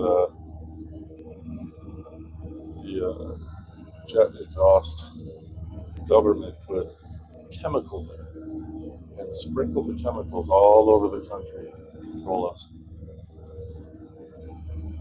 It's a true story.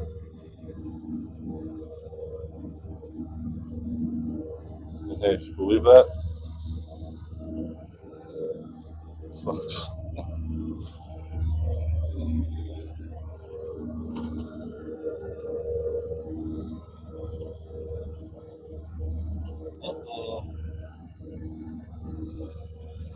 You're entering the icing territory.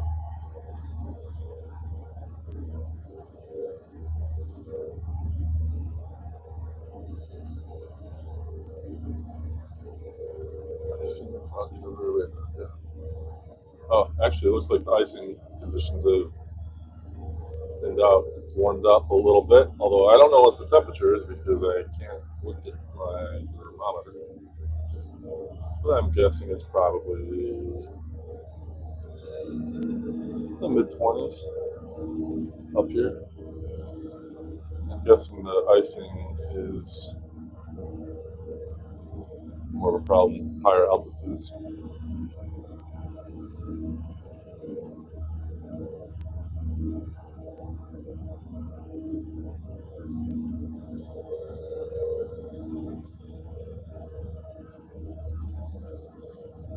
What if I crash landed this after that whole journey? That would suck. I wouldn't be able to sleep tonight. I already won't be able to sleep tonight because the Bills are either going to the Super Bowl or they were a game away from the Super Bowl again.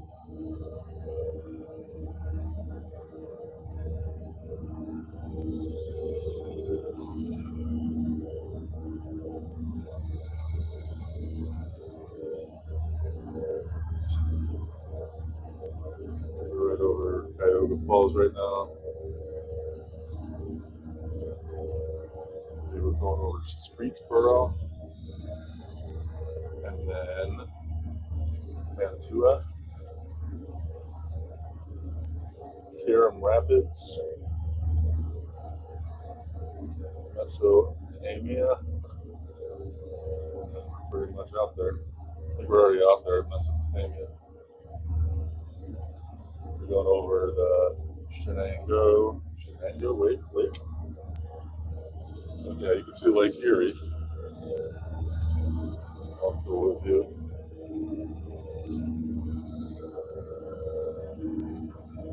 I've done the drive from Cleveland to Buffalo so many times. I used to teach at a university in Erie, Pennsylvania.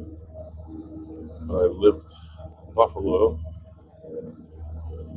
and I would drive there every week.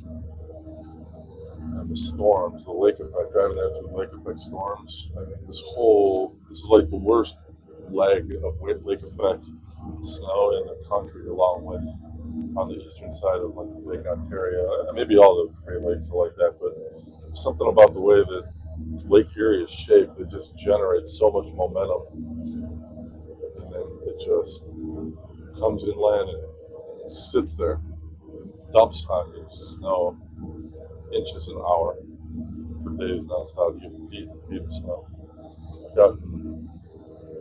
Gotten 80, what was it, 80, 90 inches of snow maybe in a few days.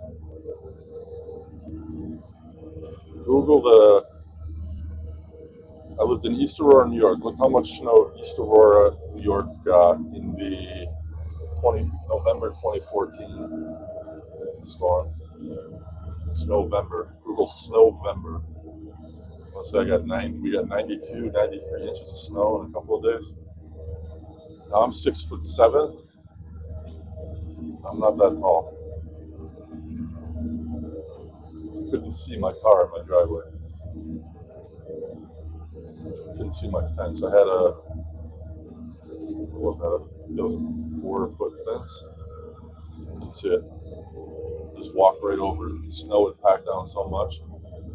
There were people who the snow would be 2/3 up their doors. And from the inside of their house, they would hollow out a little fridge for their beers, just stick their beers right in the snow outside their door, and then shut their door to the front porch, or open their garage, and same deal. The only way to get around was snowmobiles. Remember, I lived in the village of East Aurora, and I mean, obviously the entire community for 50 square miles in any direction couldn't leave their house. So the only way to get around was snowmobiles. So people would ride their snowmobiles around Main Street, East Aurora, and go drink. The bars were still open. Getting like really funny stuttering right now. Captain Canada is live. Dude's hilarious.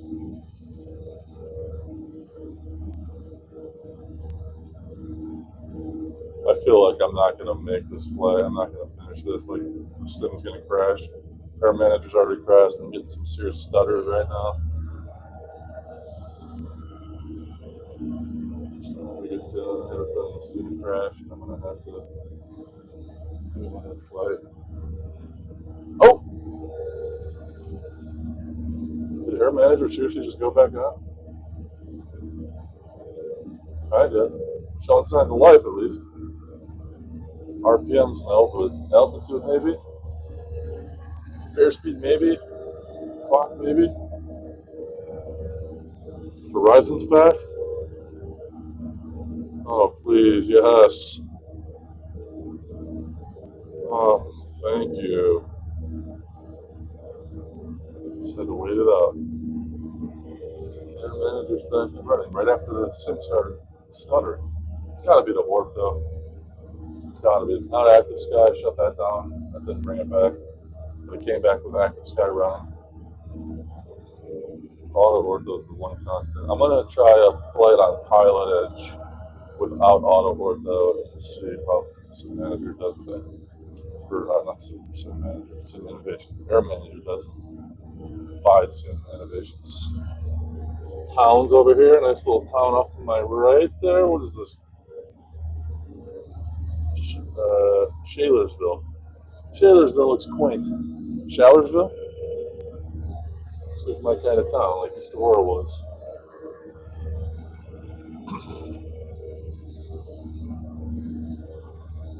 Oh, we got it back. Our manager is back.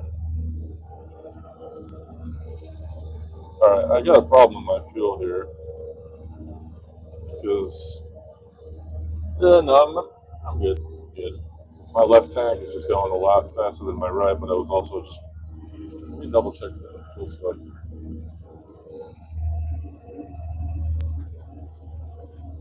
Yeah, we're good. We're alright. Both for now.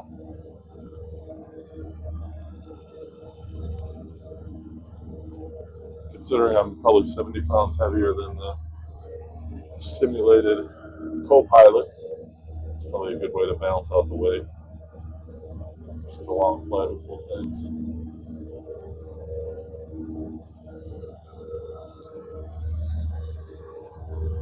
Clear Cleveland.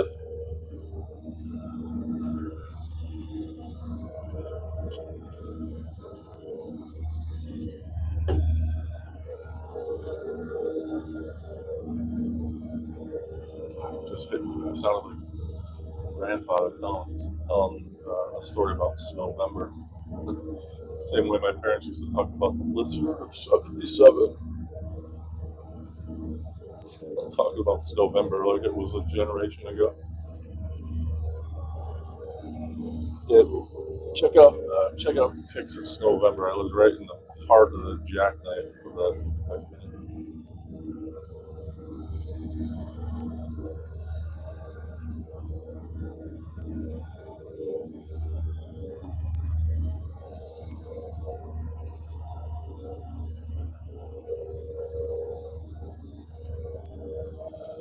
Probably gonna get a good view of Erie, Pennsylvania.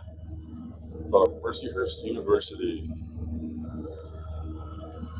for what, 3 years? What was it?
684 nautical miles, definitely over halfway. Call this the home stretch past Cleveland. Or would Buffalo be the home stretch? I guess Buffalo.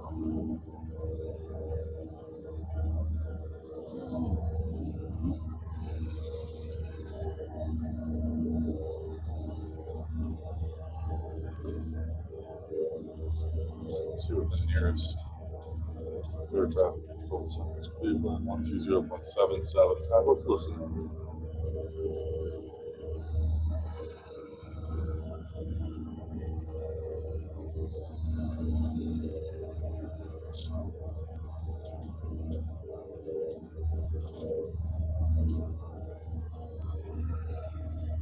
Youngstown off to our right. We're just going to miss that airspace.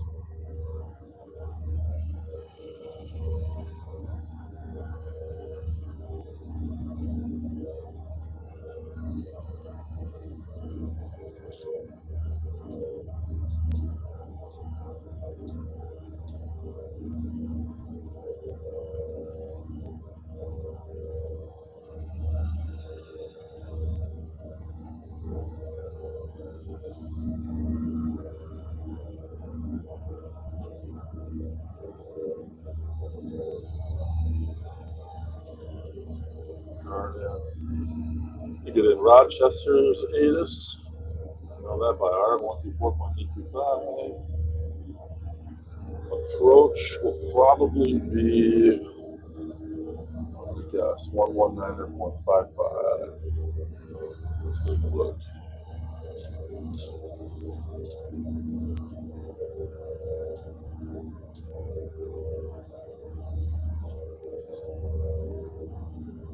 $119.55. Approach 119.55. See.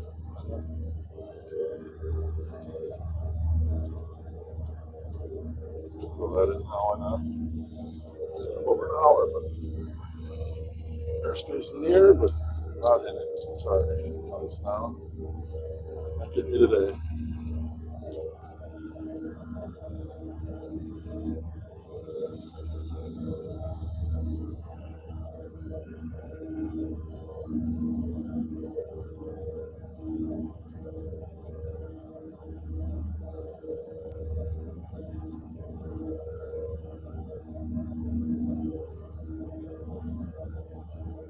Oh, here comes an active sky change.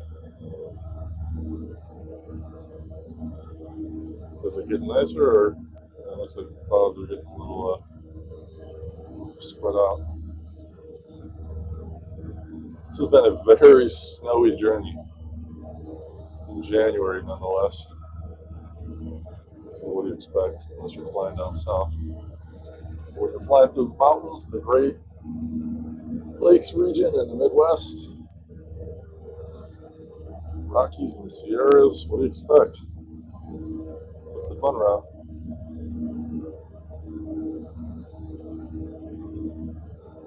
Maybe the next journey I'll do is I'll fly this thing down to like Key West or something, do a Florida flight, some kind.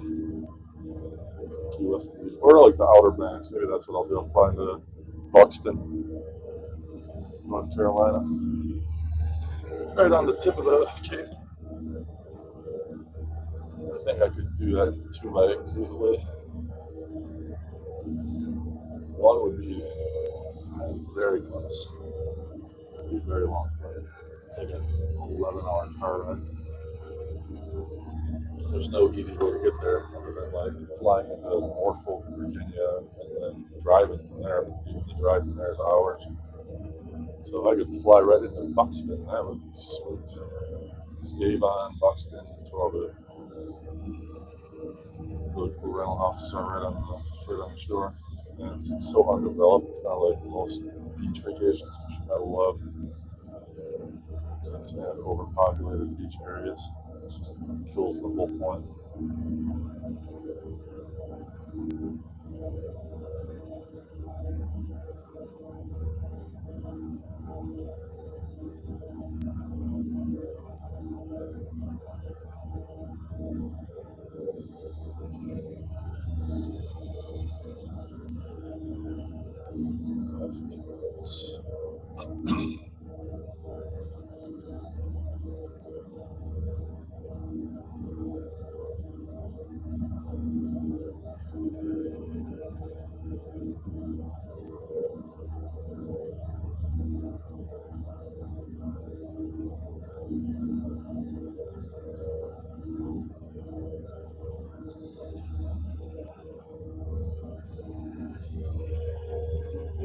is local time. Oh, I spoke too soon.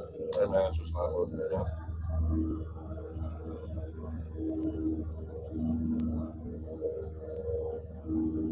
So I thought everything was looking pretty still. That sucks.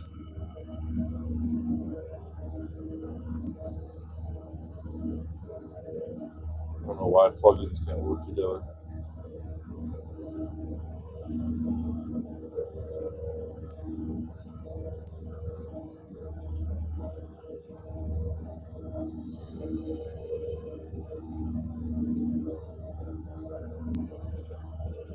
Okay, this is what I'm watching.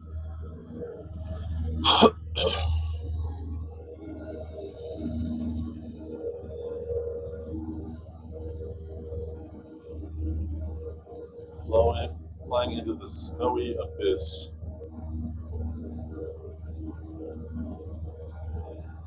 That is the plateau between Cleveland and Buffalo. Very ugly part of the country, if I'm being honest. Grew up here, so I can say that. It's just not pleasant. Never great weather. Fall's great. Early spring sometimes when it doesn't snow. It's great. Summer's humid, hot. Winters are brutal. You don't see the sun more than like 5 days a month, I feel like.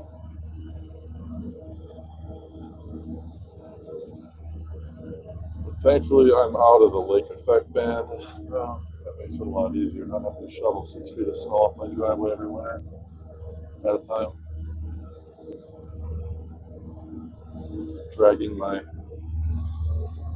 garbage to the curb a good 300 feet. What's going on? Why do we have these clouds? There's no cloud cover in the real world. No. Back to sky. What are you doing? This thing drives me nuts. I'm looking at the map. There's no passive weather. There are no clouds right now, unless this is like this is what happened with the other flight when maybe it's the ortho.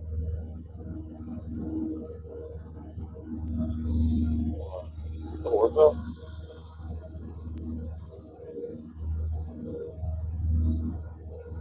Yeah, it got way too cloudy all of a sudden.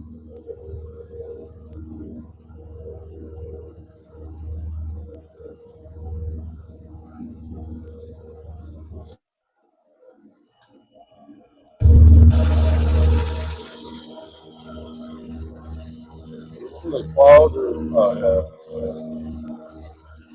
oh, the scenery got screwed up.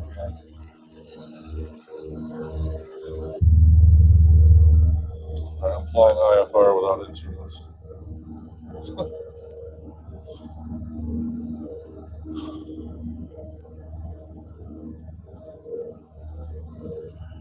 Okay, let's try this.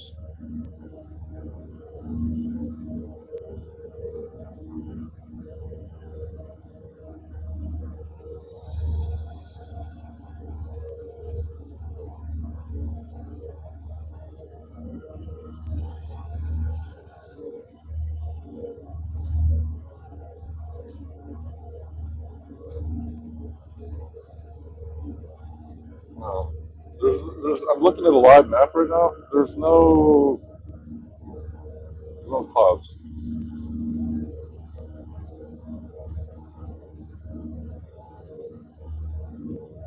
I don't understand what's happening.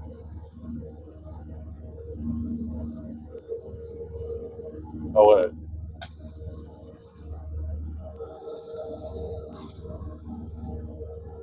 So what's going on, man? All these clouds aren't here in real life. I'm looking at the weather right now.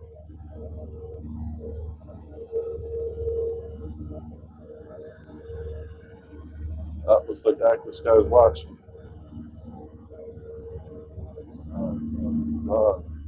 Come on with things failing. Come on. I'm using real weather. I paid for this work.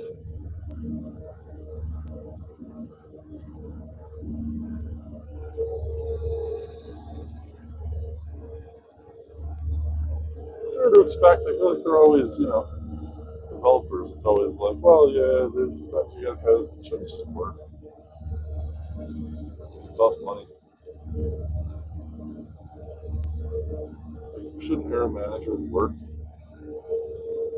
Shouldn't say intention to work, even though yes, they're new. They're working the bugs out all the time, and it's shouldn't really just work. Ah, that's unfair. Considering I don't know the first thing about computers, I didn't even know what a data ref was until a couple months ago. So yeah, I probably should do about $10 of stuff for this.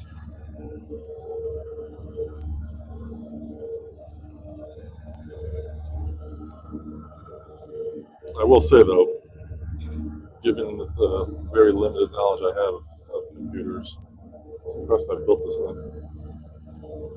Have it all working. I didn't know what a plugin was. I didn't even know how to install a plugin.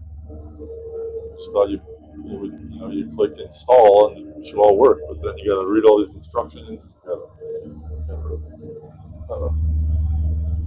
there we go. We're working. So thanks, Air Manager. You heard my calls and came and fixed it.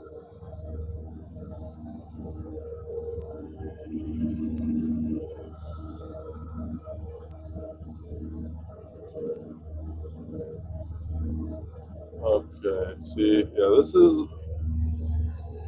got to be auto ortho. So what I'm gonna do, because I'm getting that blurry screen up here again, that's got to be auto ortho. If it's like that and I got to land like this, I'm gonna kill the auto ortho and take my chances because I can't land when I can't see the airport again. It's ridiculous just going off my radar vectors, my GPS, even my altitude. I know I did have my altitude. That wasn't an issue. That's all I had. I couldn't see anything. I couldn't see an eighth of a mile, but it wasn't because that was the actual weather. It was because something like what looks like this happened. So I don't know if you're getting like bad visual effects down there due to like clouds or if that's it's clouds. Alright, but there shouldn't be any clouds. So let's see if I bring this flight level down to 0.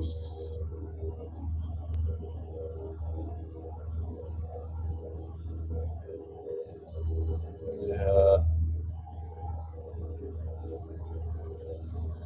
I don't know what flight level I gotta get to here on this.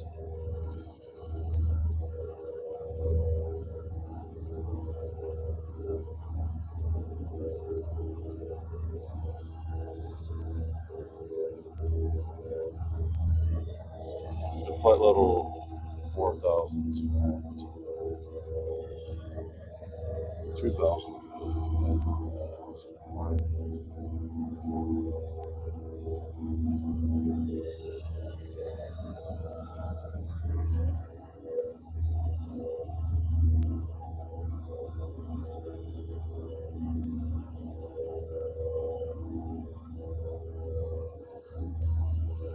Fly right over Chautauqua.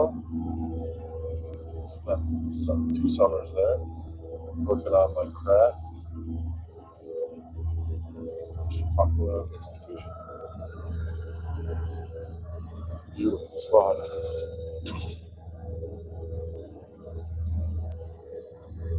Flying between Fredonia and Jamestown. Alright, I think I gotta do the right thing here and pick up IFR clearance.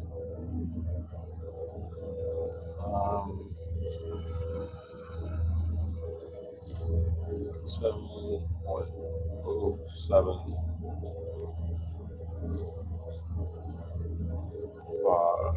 Alright, I'm gonna file and I gotta pick up IFR. Oops, because I'm going IFR whether I like it or not.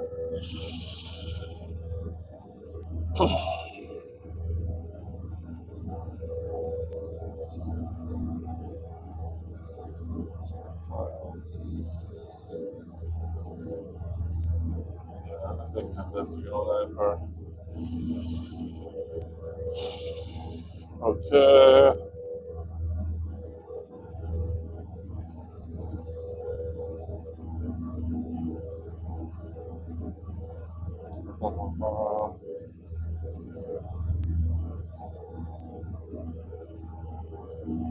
IFR. Juliet, pounds, passenger freight, generate.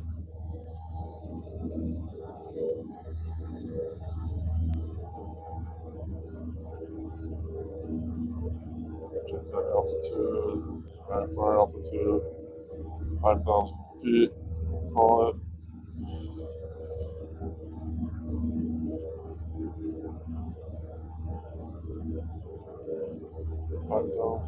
Generate. Yeah, we're going IFR very quickly. I'm not going to be able to hold off these clouds much longer. That's why I'm going to make my file it.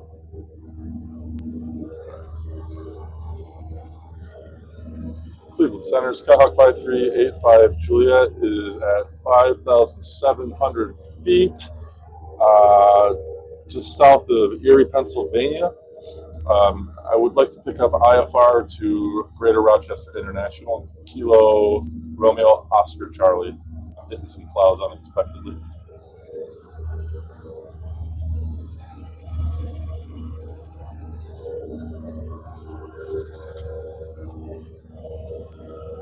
Skyhawk 5385 Juliet, Cleveland Center, clear to Rochester. Direct, Dennis Files, squawk 6535, and ident. 6535 ident, 85 Juliet. 535 ident.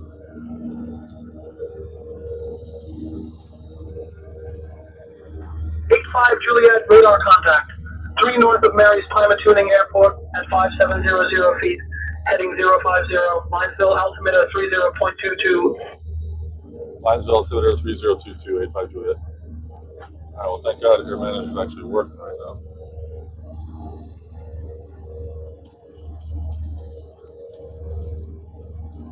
On the 5,000. We are IFR officially, but I got my clearance just in time.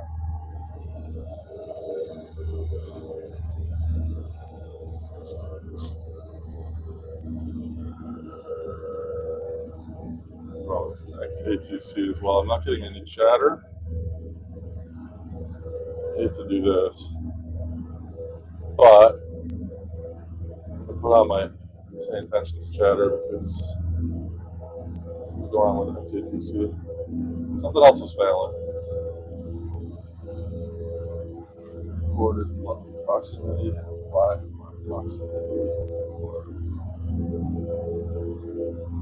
Caravan 58 Tango, negative radar contact not established. Squawk 1752 and identity. Identity, Caravan 1158 Tango. Caravan 58 Tango, negative radar contact. Squawk 1752 and identity. Stay altitude. See, this is the part of the country where you're going to see the most snow you'll ever see. Actually, in the elevated place is a little out farther from the lake, like where I am right now.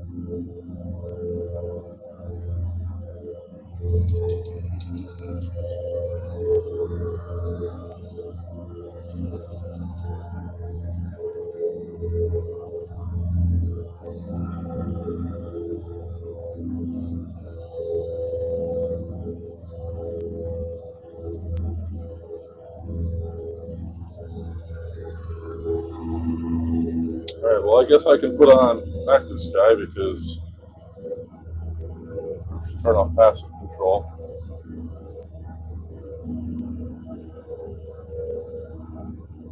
Please work, Air Manager. I hope I didn't do screw up there.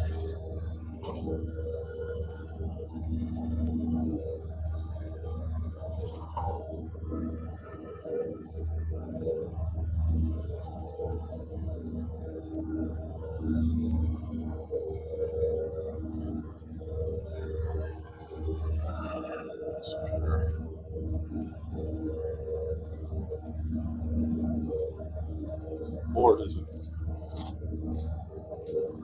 Navigraph? It's freezing up. managers of moving maps because I've noticed issues with moving maps from time to time. Things go haywire. Coffee is good.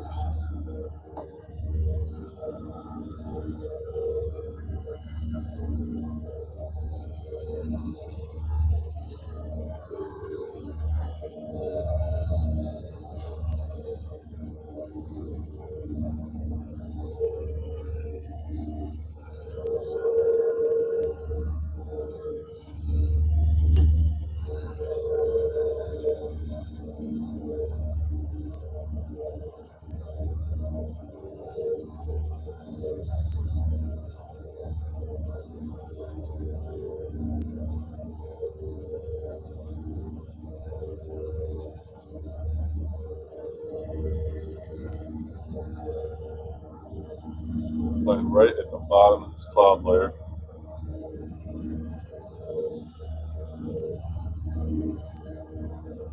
That I didn't think existed at this altitude.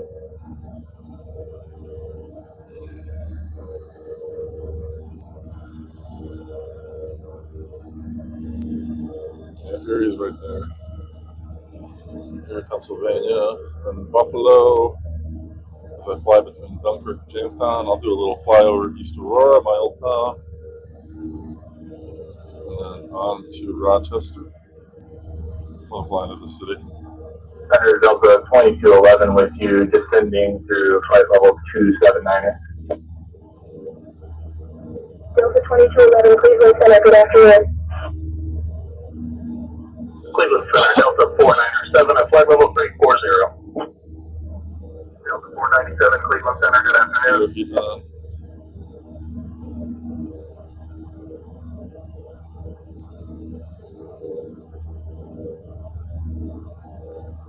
I want to put on Dunkirk's 116.2. 60 miles from Fredonia.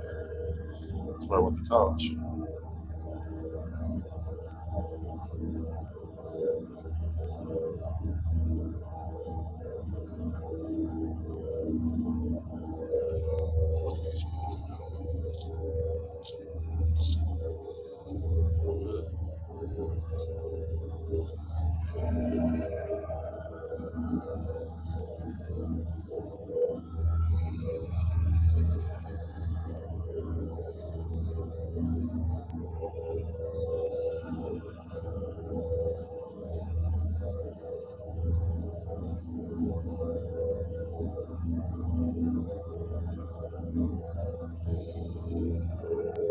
And it's overcast.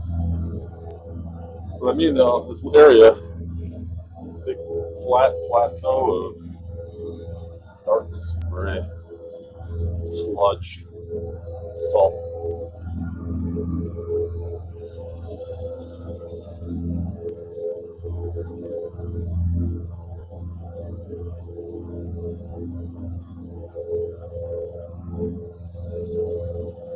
Alright, well, Air Manager is working again. That's good.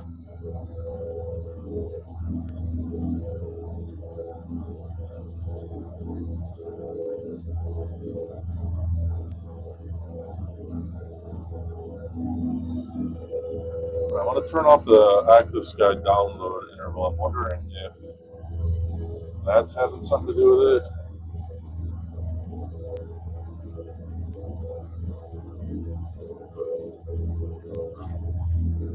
Download interval 60. Okay. So if there'll probably be one more download on this flight. If Air Manager freezes up when that happens, what's going on? Wait, what's going on? Something's going on with this airspace. Why am I losing?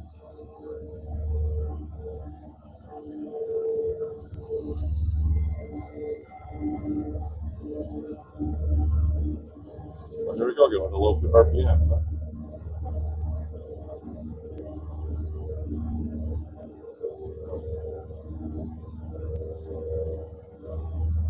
If you have any, flight level 360.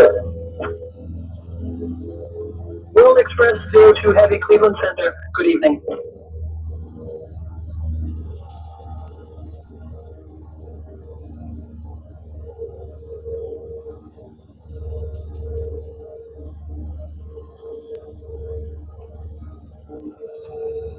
Oh, I don't know what happened there. I started losing RPMs and pitching up again. Well, if that happens, I'm going to Erie. Okay. Keep an eye on that. Oil pressure's good. Vacuum's good. Battery's good.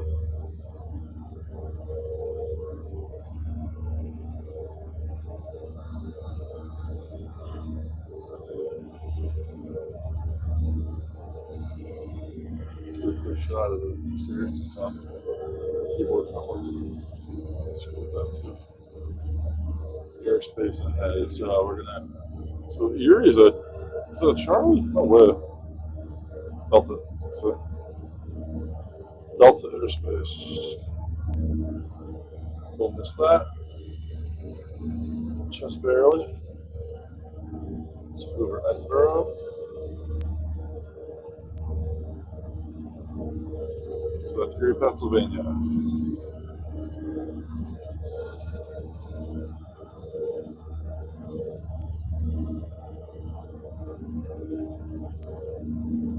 That's why it's so important for air manager to work. I had no idea what was happening. I couldn't see my RPMs, my airspeed.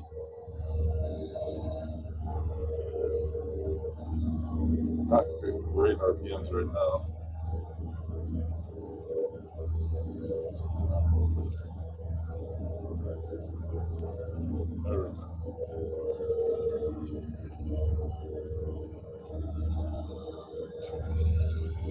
2 hours 26. Recorded. So let me see here. What's our estimated? A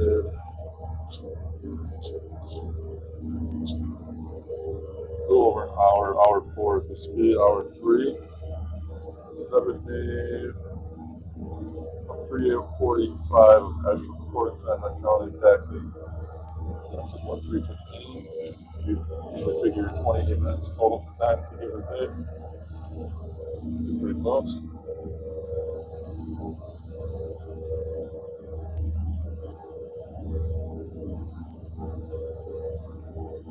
All right, I'm gonna switch over to my right tank now.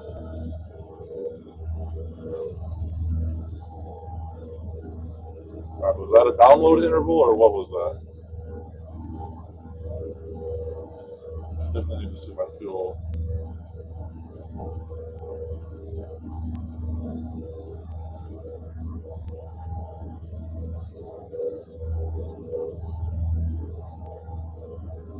Cleveland Center, Delta 381, flight level 350.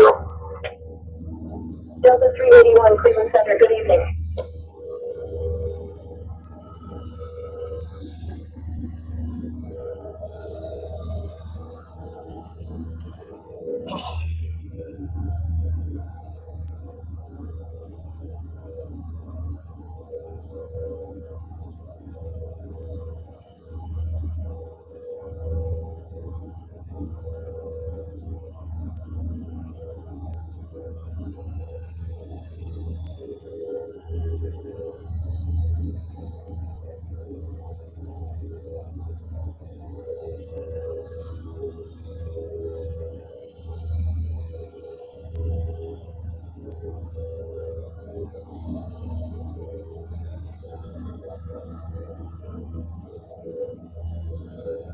Just taking a look at my descent checklist. Just to make sure rich in the mixture when I do. That's not going to be for a while. So I know that the traffic pattern altitude in Rochester is 1,400 feet, which is only 800 feet AGL. And I'll be coming in at about 5,000, so I'll have to descend.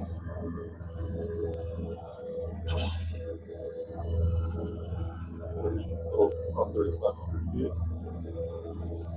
So I figure we'll start by descending around 20 miles at 300 feet per minute.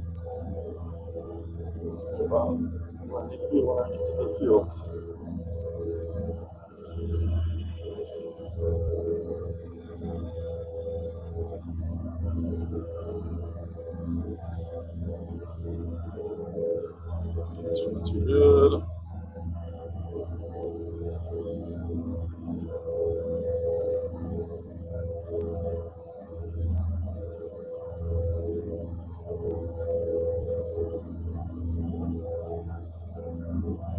RPMs are getting jacked up here.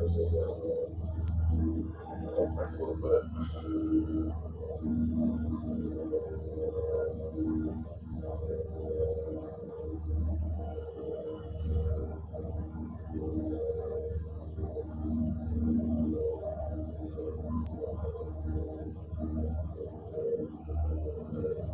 So one of the big differences I've noticed with the reality expansion pack Cessna versus the airfoil labs is it's so easy to hold your RPMs on the airfoil labs, whereas this one it's constantly fluctuating. So you gotta constantly watch your mixture and throttle.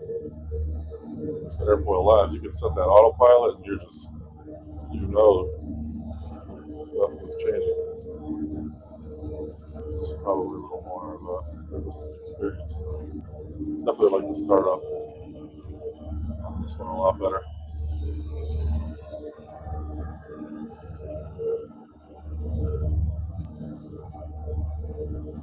And I love I shouldn't say love, I like Center, the good morning. Eastern Air 1124, flight level 240. It's such a pain in the ass to taxi. Eastern Air 1124, Cleveland Center, good Although some of morning. my landings, like especially the one yesterday where I kind of went off the runway for a second, maybe these ones aren't so great for me either. I think that's just the Logitech pedals too, though. It's just not a good. Oh, that's what do they call that out there? This is downtown area, and then off the shore there's this island. I forget what they call it. It's got a pretty cool little beach area, cool party spot. A lot of them, the Mercyhurst University and Gannon University kids go there.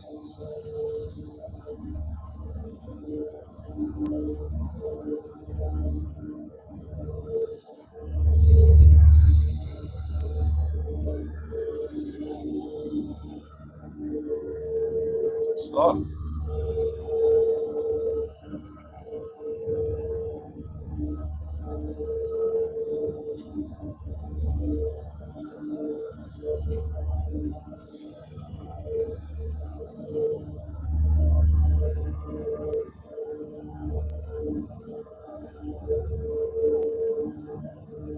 I forgot what they call that beach though.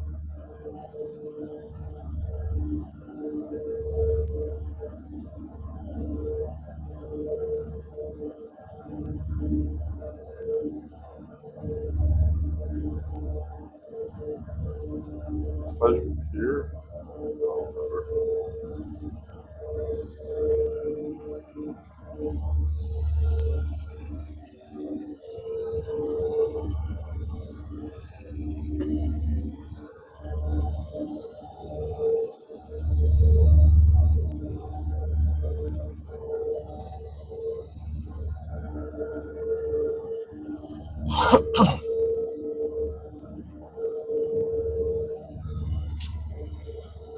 Hey, buddy.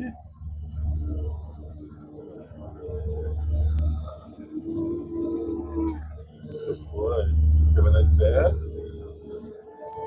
Oh, thanks, buddy. I'm doing my last flight for this journey. There's Erie, Pennsylvania I'm flying by. Then I gotta go through Buffalo. I'm gonna fly over East Aurora, and then to Rochester. And I'm done. Oakland to Rochester in 9 legs.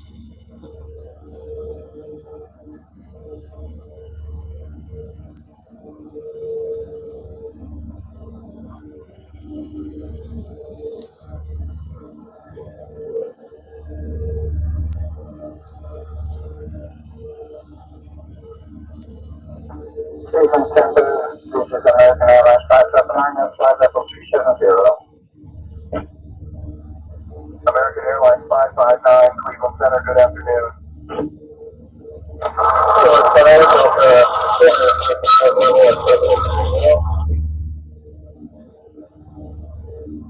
Delta 4955, Cleveland Center, good morning.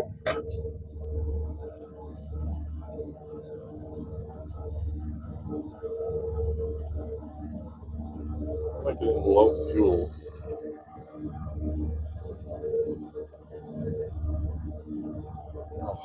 Measure these. Alright, going back to both.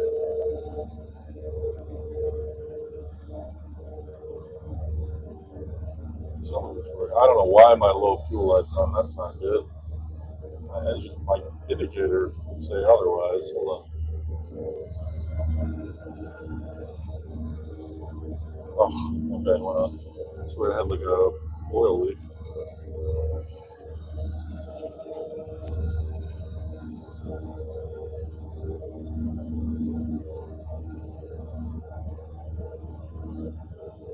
So shortly going to be passing over Chautauqua Lake, a very cool lake in western New York, home of the amazing Chautauqua Institution,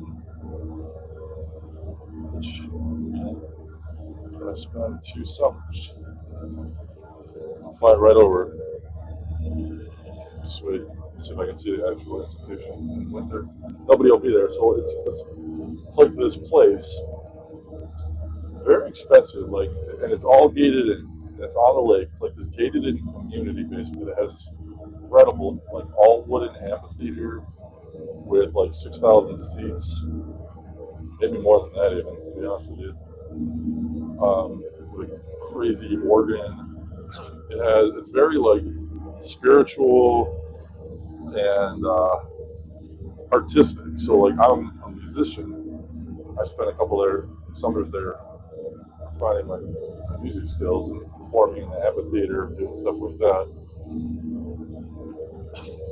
But the house is there. It's very barely drivable. Like you can drive, but all the streets are very narrow. Everyone just walks around the institute. Nobody drives around the institute because there's nowhere to park unless you're parking in your house or one of the main parking lots, which are like outside the gates. It's got this beautiful hotel called the Athenaeum.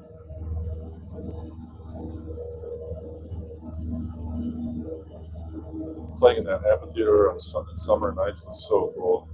The packed house.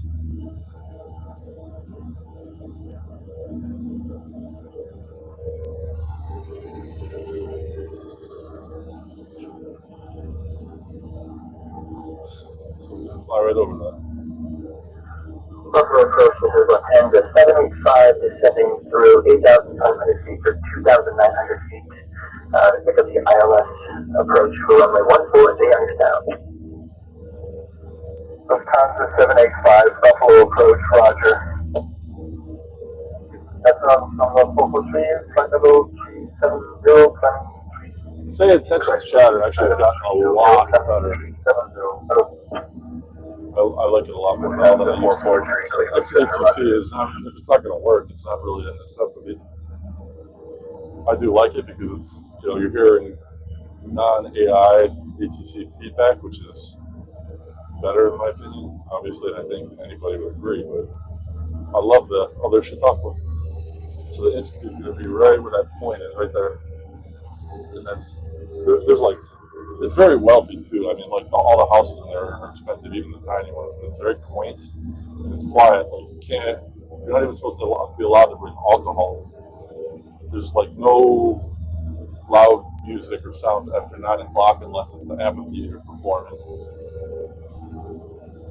It's very cool place. If you're ever in the Western New York region during the summer, I highly recommend going to a show in the Chautauqua Institution and just going there and checking it out, walking around for a few hours. Very unique place. It's kind of a retreat.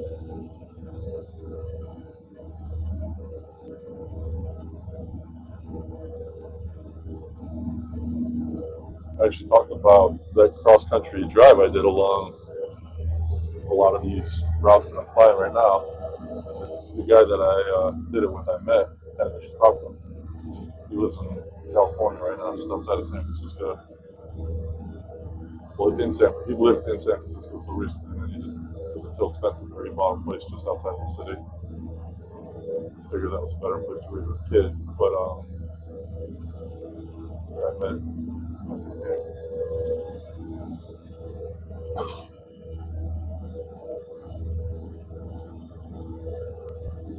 Oh no, wait, that's the institute right there. I recognize that point. It's just a top. 100%. I'll get a really good view of it when I come over here on the right side.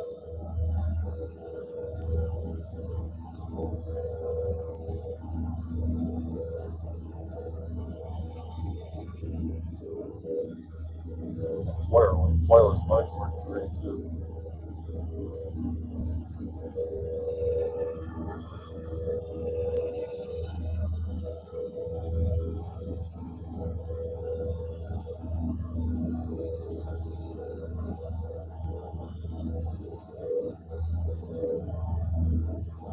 I even spent a little time at this lake when I was younger. My dad's business partner had a little place right on the lake, not at the institution, much more humble place. You're staying at your house. I went there a few times. Loved it. For tubing. I spent more time on Cuba Lake though. He had another buddy from high school that had a place on Cuba Lake. Now I got a buddy that has a place on Cuba Lake. There it is. Chicago Institution. It's called the Chicago Institution, not the Institute.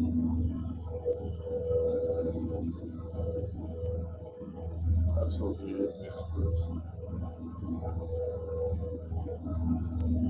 But there's this one crazy house I saw there. Well, when I was that age, I thought it was crazy. You know, I grew up kind of humble beginnings, and there was a house there called the Packard Mansion. So it was like, take a look. Oh, that's great, man. Yeah, you can even see like this town square area where the amphitheater is. It's cool.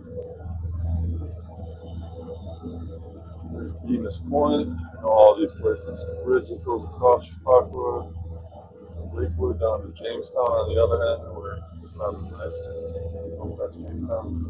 How's that?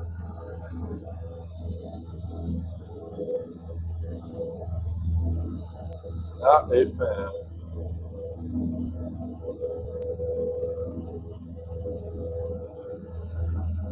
17 miles from Fredonia. Where I went to college.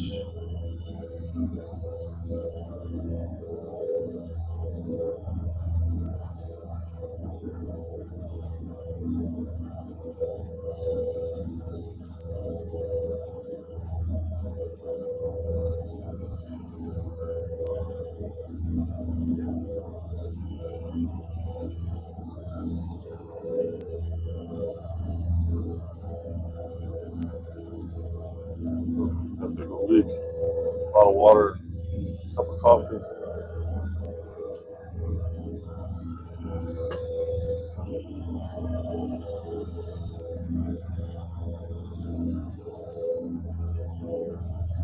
This Fredonia Dunkirk.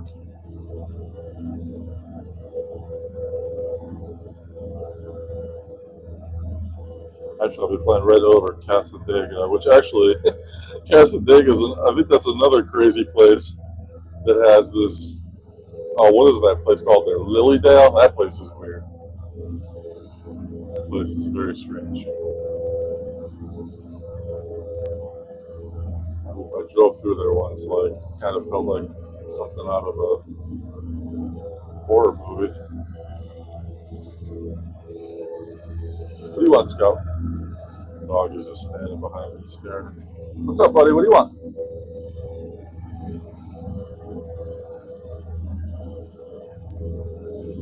Still Lake Erie.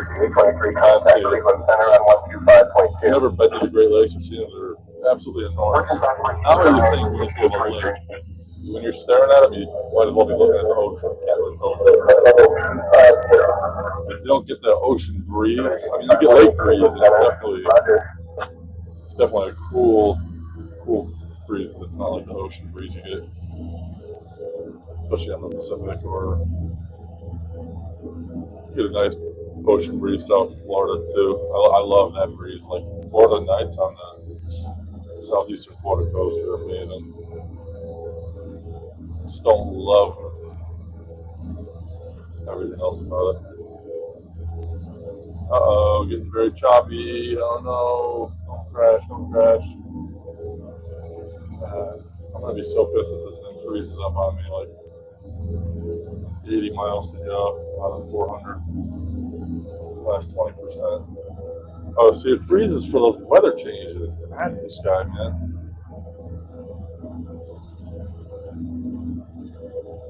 Or is it auto ortho that's reloading? That's what's hurting me.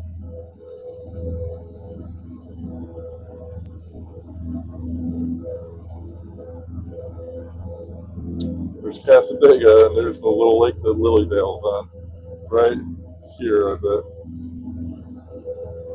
The place is so friggin' creepy.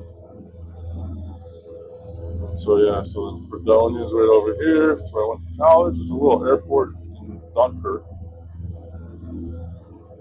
It's to the north. Yeah, here somewhere. Hard to see with the snow. Okay. So that's it there.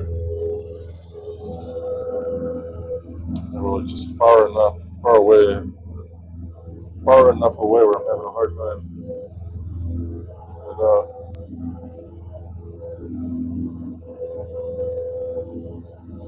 And still under IFR.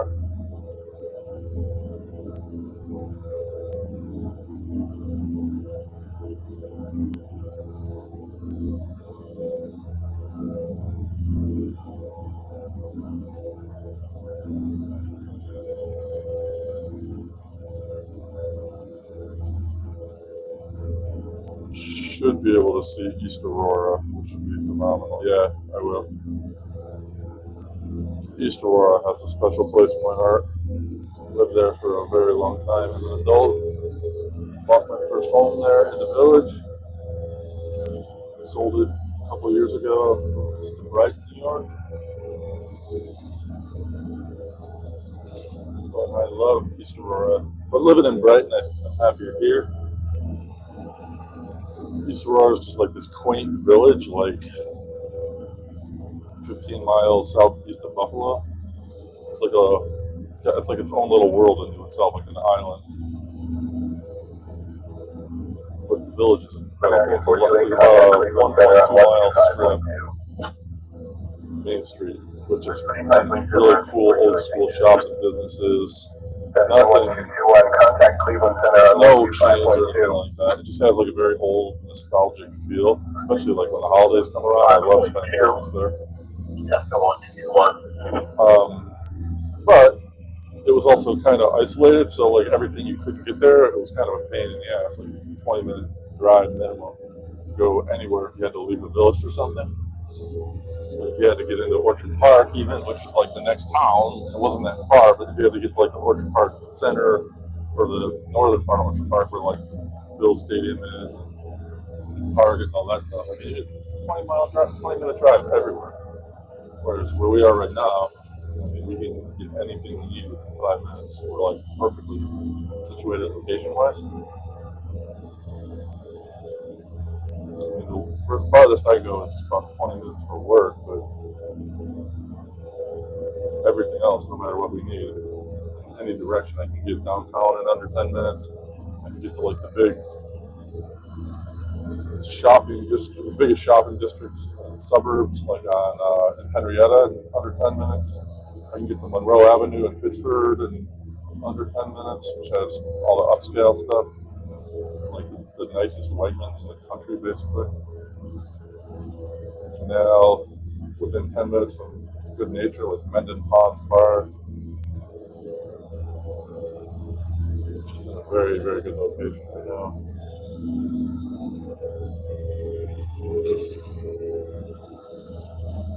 Okay.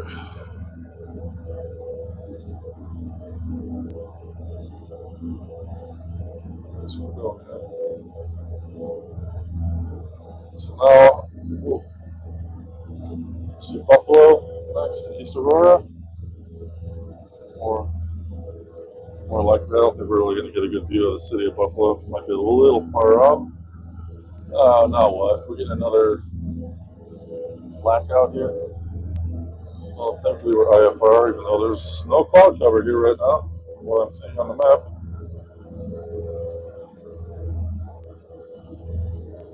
Why is it just pitch black? It's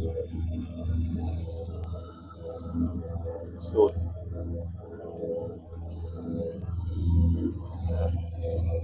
Center Skyhawk 5385 Juliet has to step away from the radio for 2 minutes.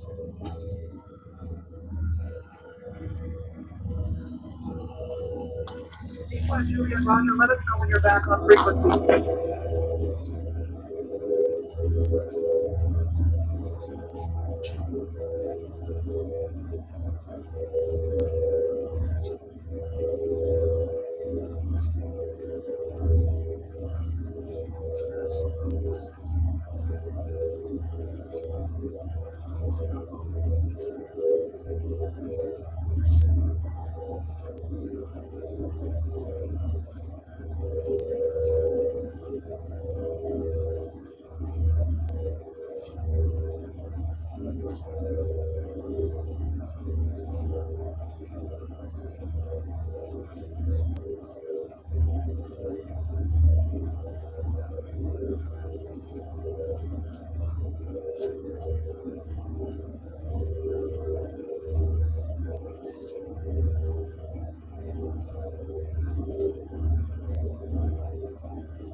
Got an espresso in the back seat of my Cessna here, so I just had to hop back there and fill it up.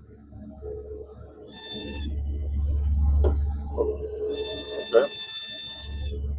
What's going on now?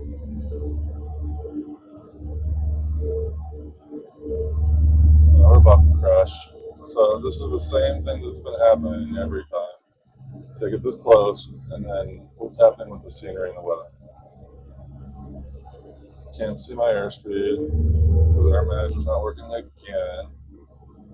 I definitely got to get under this. I feel like that's icing me up, even though this isn't live. This isn't accurate live weather. This is just not right. This is just not right. Closing manager. Oh, this guy. I'm shutting this off. I'm shutting the whole thing down. Back this guy because it's going to crash.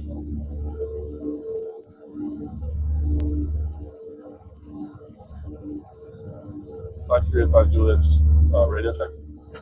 Still with me or no?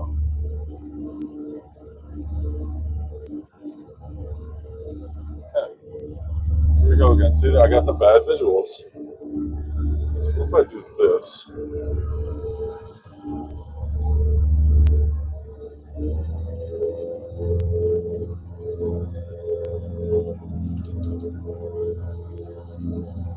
look at this. See, the visuals fell apart. I'm going to shut this TV screen off.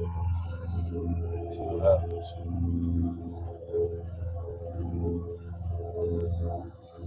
Turn it back on.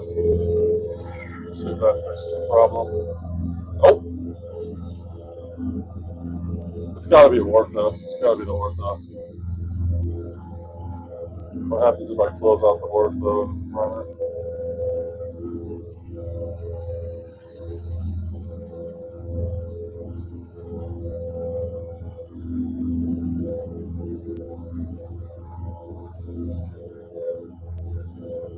Yes, it's clear on the edges, but here it's all blotched out. Quit this.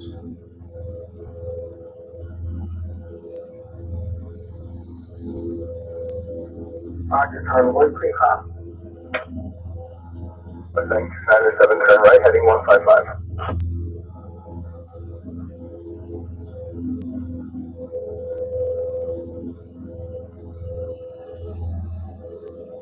Oh.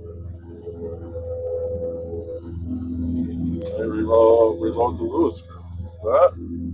Can't see my altitude right now.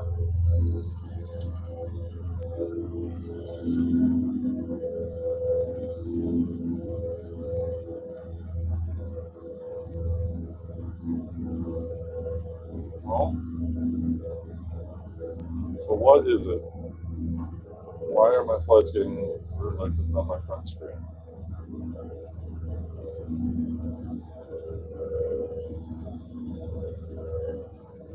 It sucks, man.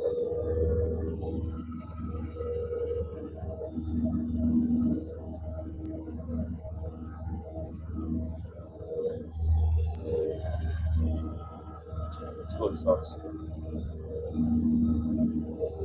Look at this.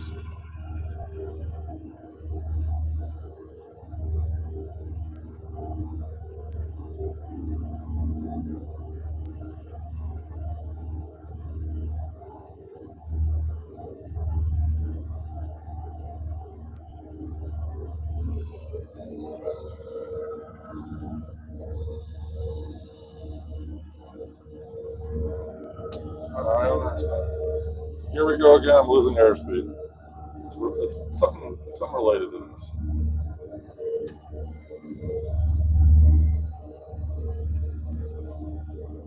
Let's see how it's all losing my RPMs.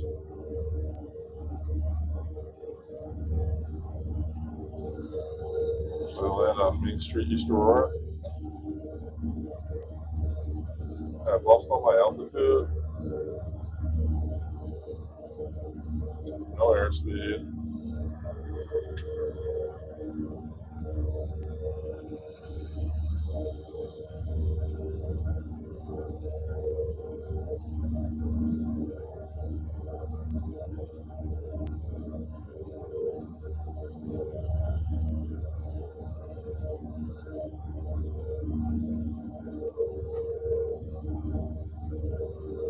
Yeah, same problem. Screen's getting fuzzy. Aircraft's about to crash. What is it? What am I doing wrong? Come on. This has got to be like the simulator, right? It's a malfunctioning in the simulator, not anything I'm doing around the aircraft. So what else could be possibly going on? Gain some altitude here. Gain some airspeed.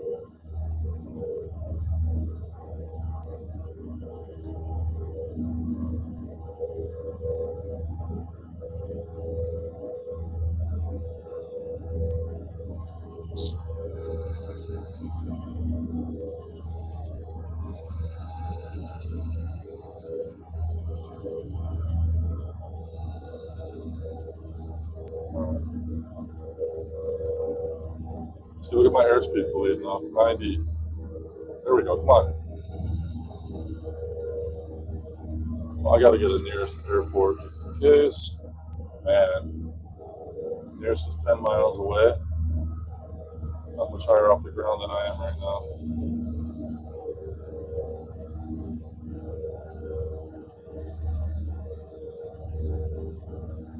Over Boston and Colden right now, so this is very hilly. There's a ski resort here, Kissing Ridge. Let's try to reload auto.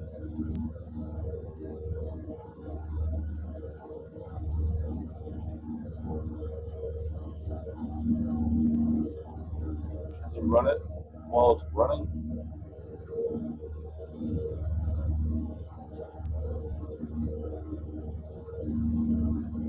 Never tried this while I'm actually running the simulator. I gotta get air manager on. I have no idea what my airspeed is, but it sounds like I'm slowing down again.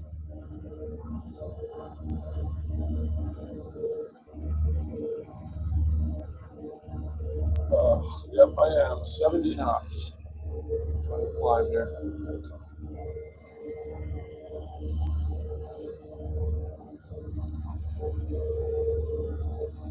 So what's causing that?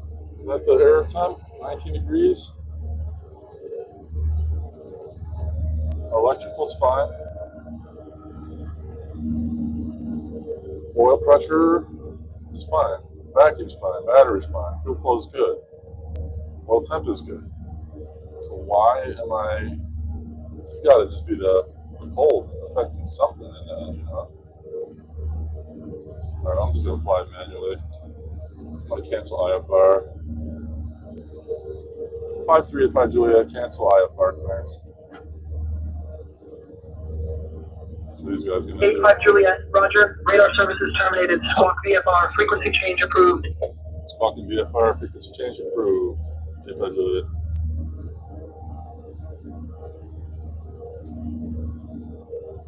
I'm gonna fly this thing manually. I feel like autopilot's got something to do with it. Not this, or whatever the hell this is. So I don't know if you can even see it on the camera, but basically everything is very blotchy and blurry and like flickering. Only on the front screen, in between, like this very window, like it's, and then for some reason I'm losing all of my airspeed on autopilot trying to climb. Can't even get up to 5,000 feet, so I'm gonna go VFR here and just make it to the airport. No autopilot either. So we're 50 miles from the airport. This.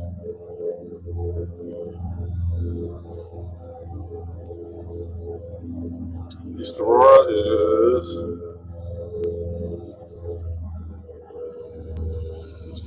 There's 400. There's East Aurora. Is that it? Yeah, take the 400 up boom right there. That's the village of East Aurora. You can see Main Street going up and down.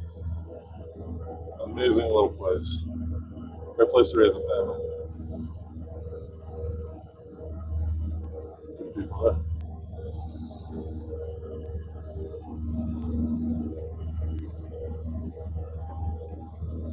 So what road is this? Yeah, this is Route 16. Route 16. Oh yeah. There's Wales. Wales is not quite as nice as East Florida. Let's say it's not as nice as pretty much it's dumb.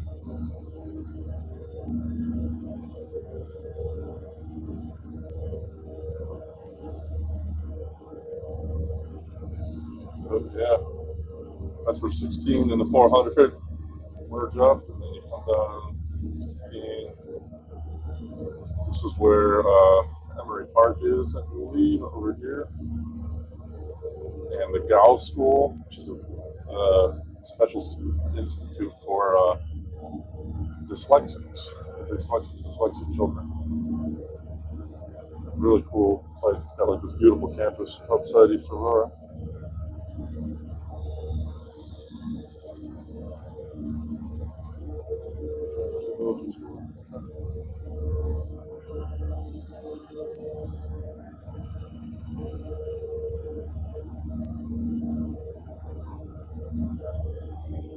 You gotta go check out my son really quick.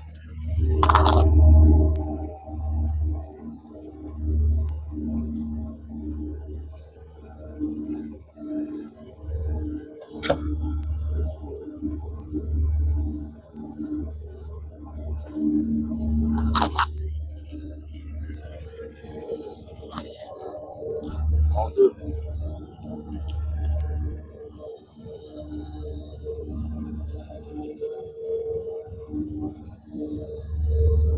Yeah, so that's interesting this is happening because I thought this was something to do with maybe like the night effects. But it happens always like towards the end of these long legs of my flight. And I'm wondering if it's got something to do with the ortho not loading properly, or like it's. None of this is looking good right now. It's all covered in snow. I mean, it snows feet and feet here, so I'm not really seeing much other than snow. I don't see any terrain really other than just blankets of snow.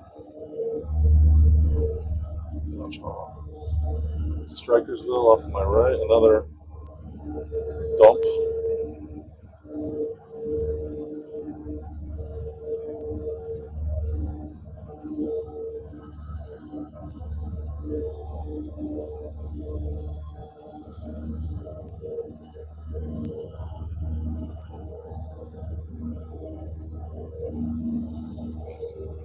$42 miles from Rochester.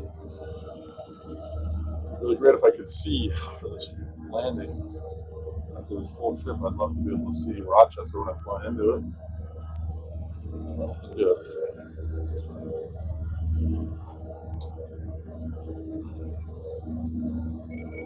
So I'm hoping they clear me to. I'm going to request runway 25.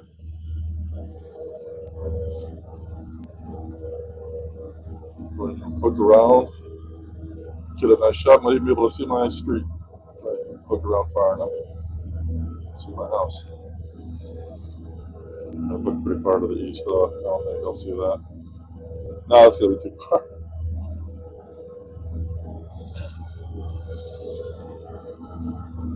This is the home stretch.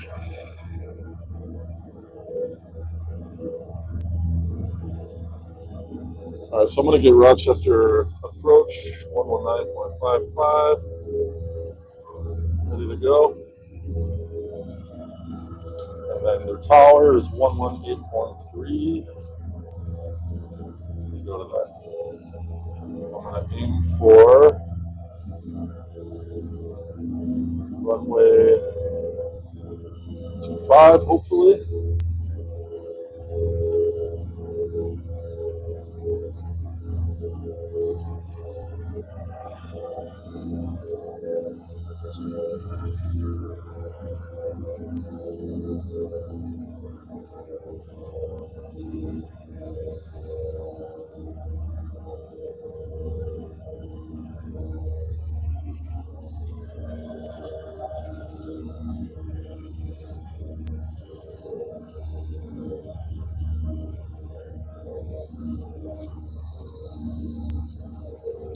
Alright, so descent to make sure my mixture is rich.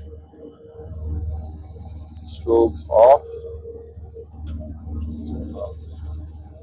Oh, no, wait. Sorry, that's the after landing. What am I looking at? Mixture rich, fueled both. Yes. Looking at it this time. ATIS. I gotta get my ATIS. That's gonna be 124.85. Probably won't get it yet. Let's see.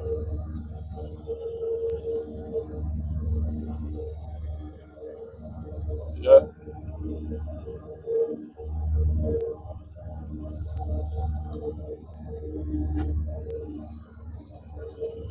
Forward right heading 102. So Rochester departure.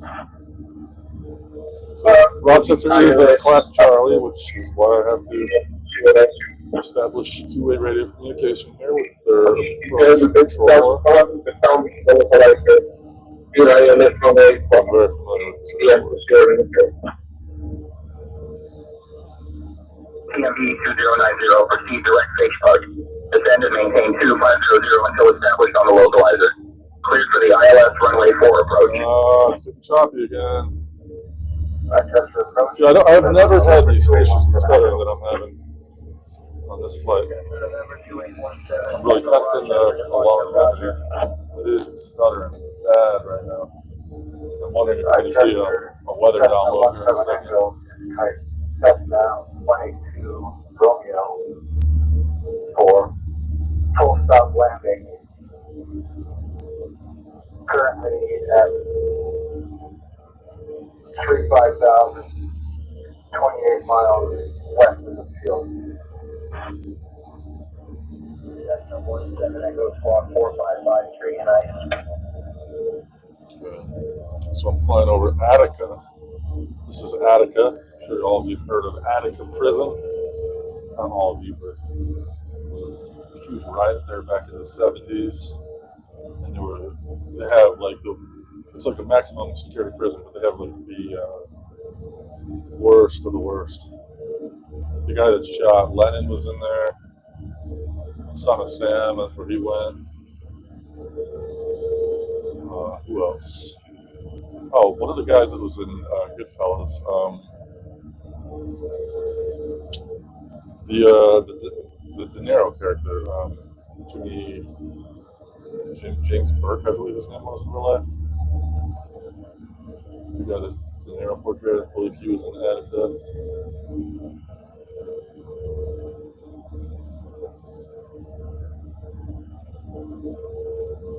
St. John's or Batavia.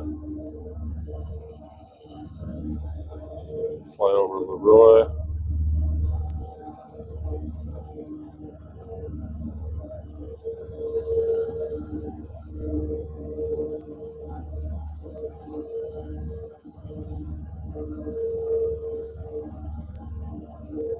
All right, 30 miles, so 10 miles will make her call. So maybe like right before we get to Leroy.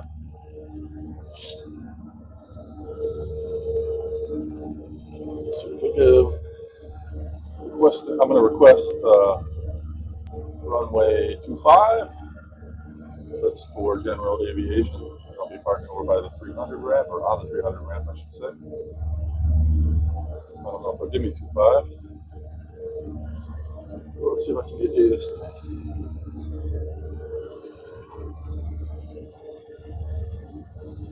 Oh, it is.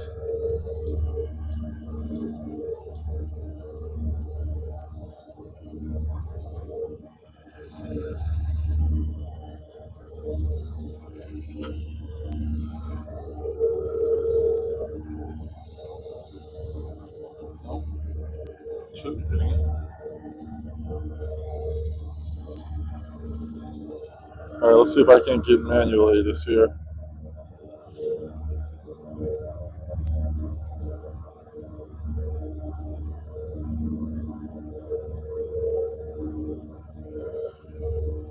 Weather.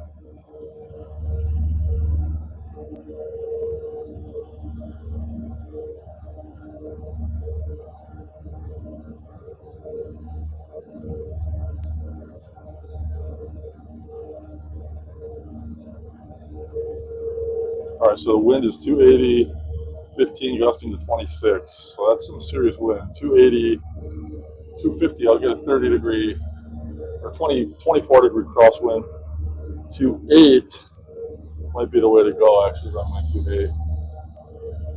That's just going to be a hell of a taxi, but I don't know if I want a 26 knot crosswind at 30 degrees. Why am I not getting the ATIS, though? Conditions light snow? I can promise you it is not lightly snowing here right now. I'm living here. I can look out my window. It's sunny. That's why I decided to do this flight. All right, Batavia is off there to our left. All right. Not getting the ATIS on COM 1. Let's try COM 2.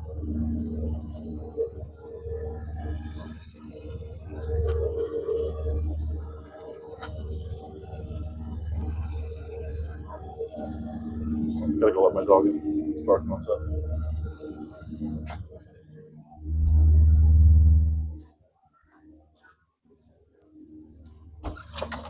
But come on.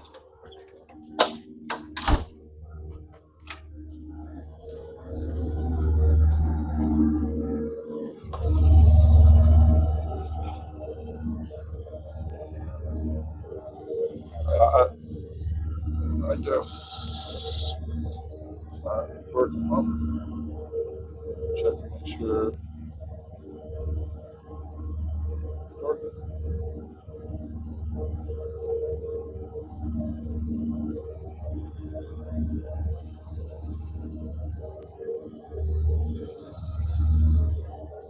Yeah, I'm set. So,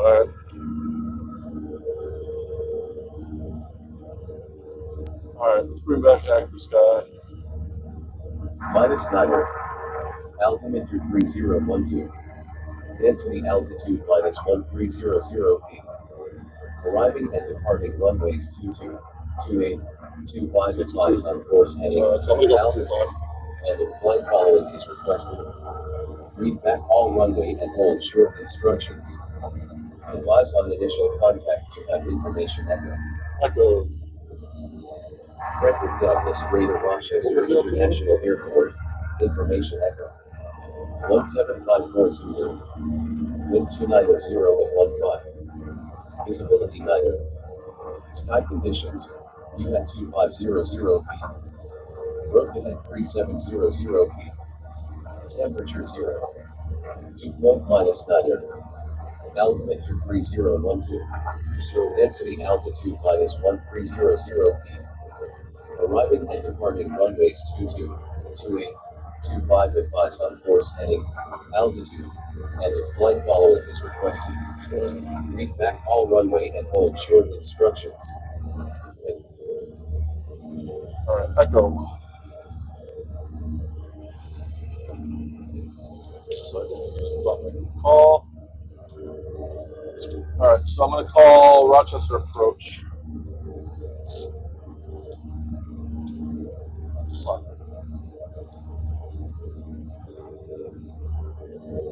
Rochester approach. Skyhawk 5385 Juliet is 20 miles southwest of Rochester International. Inbound for a full stop. Right now I'm at 3,700 feet, requesting runway 25 if it's available.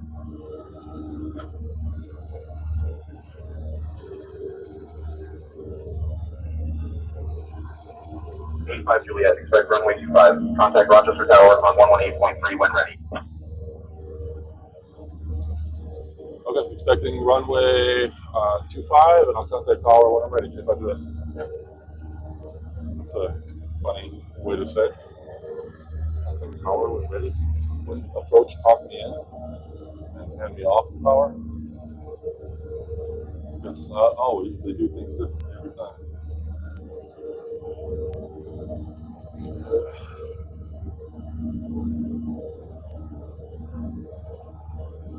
All right, I want to start descending a little bit here. Not too much, actually. Not yet. Not yet.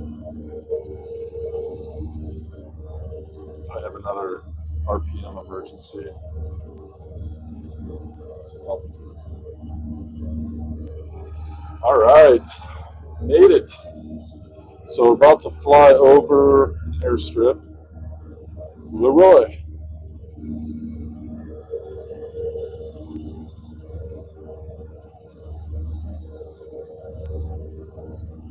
There is Leroy on my left window.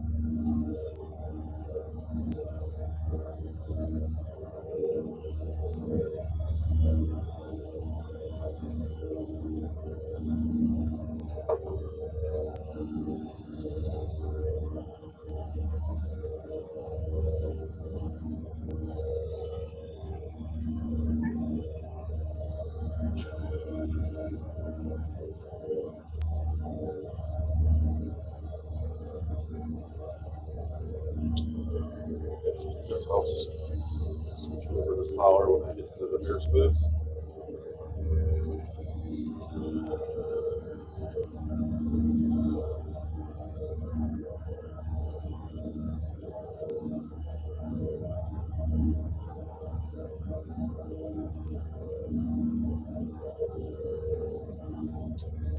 Punch in the Rochester COR, which is 14.0. It's better. 15 minutes better distance. Oh.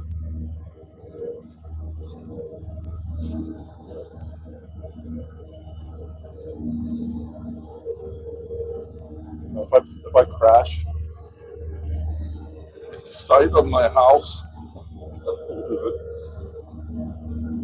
You can see Cobb's Hill, right? Got the interstate system there. You can see 390 to 590 intersection. The airport straight ahead.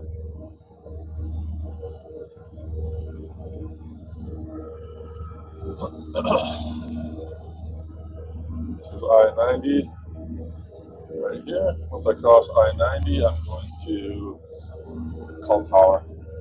So then I know I'm in the airspace.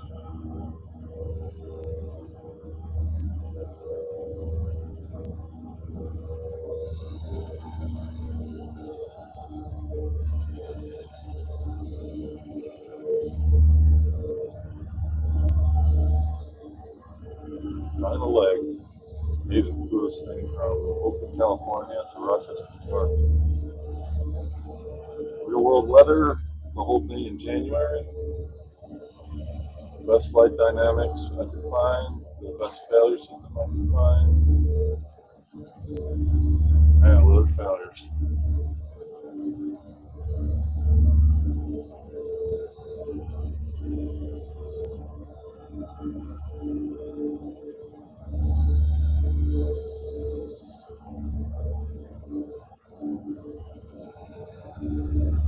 About to enter the Charlie.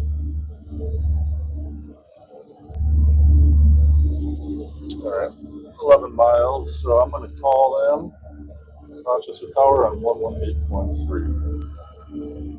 Rochester Tower, Skyhawk 5385 Juliet, 10 miles to the southwest with Echo, inbound for a full stop.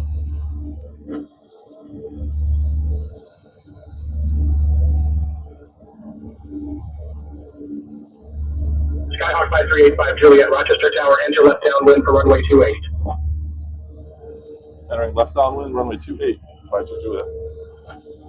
It's entering left downwind for runway 2885 Juliet, my mistake. So they're on call sign. Alright, left downwind, runway 28.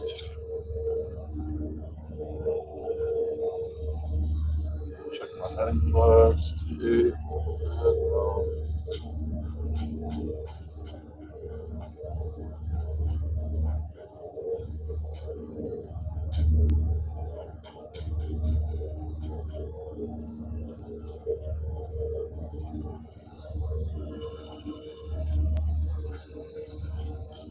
Airport.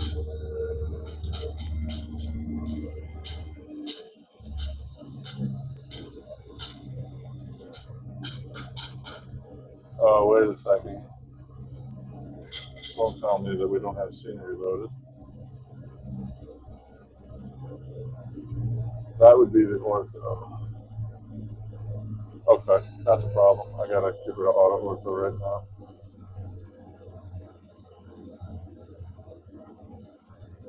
Left. Wait, am I crazy or is there no scenery?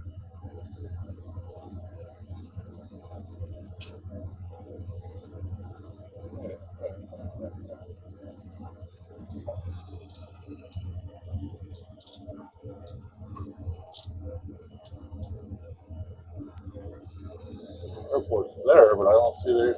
Just it's all blotchy. Yeah, I don't see any buildings or anything. Auto ortho stuff really the culprit. Let me quit this.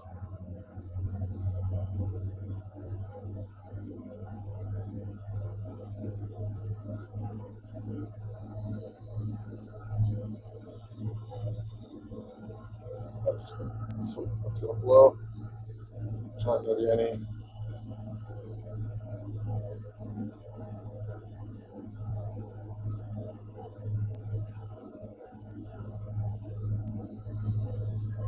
Buildings.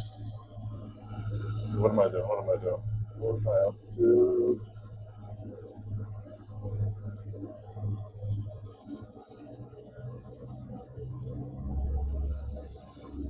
All right, left downwind runway 28.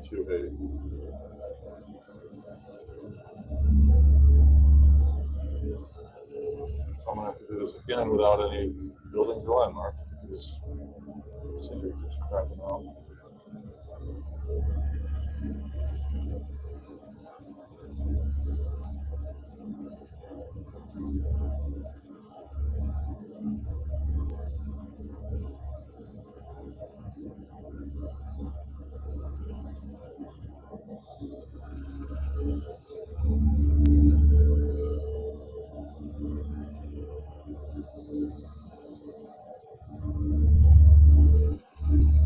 Skyhawk 4 Romeo Alpha contact departure.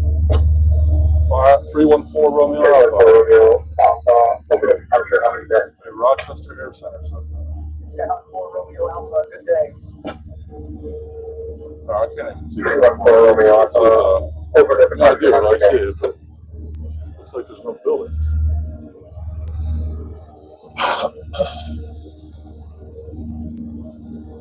Well, I'm gonna enter the left downwind for 28. Our manager's working. Knock on wood. I don't see any buildings downtown Rochester. I don't see anything.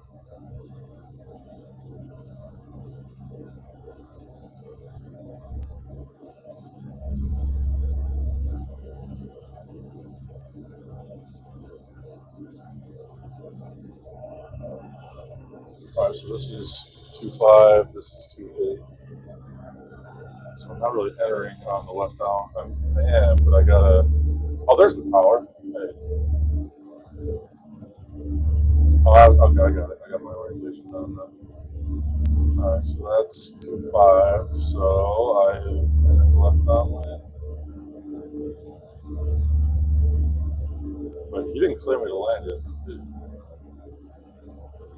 All right, we're gonna call this left downwind. All right. Tower Skyhawk 5385 Juliet is left downwind, runway 28.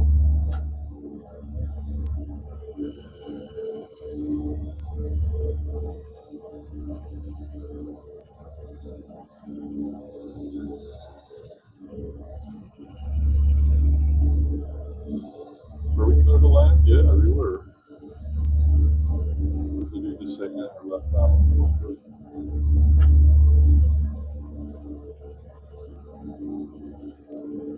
Now the buildings are there. I'm just not seeing. I think I was too low, maybe.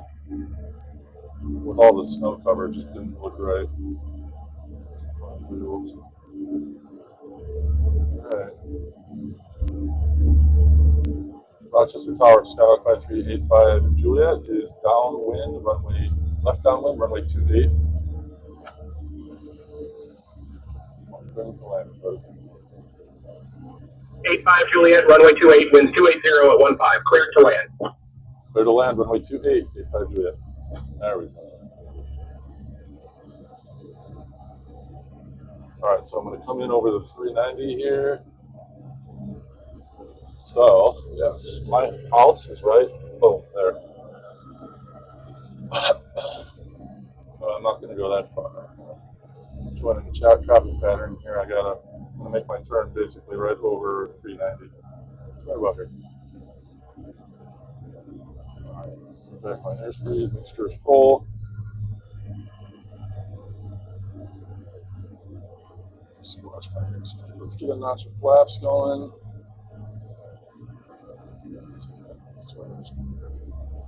Skyhawk 5 Bravo Kilo Kilo, contact departure on 123.7. Have a good evening. And over the river, that's the Genesee River. And then, oh wait, yeah. Giant 3311, contact Erie Canal. Rochester ground on 121.7.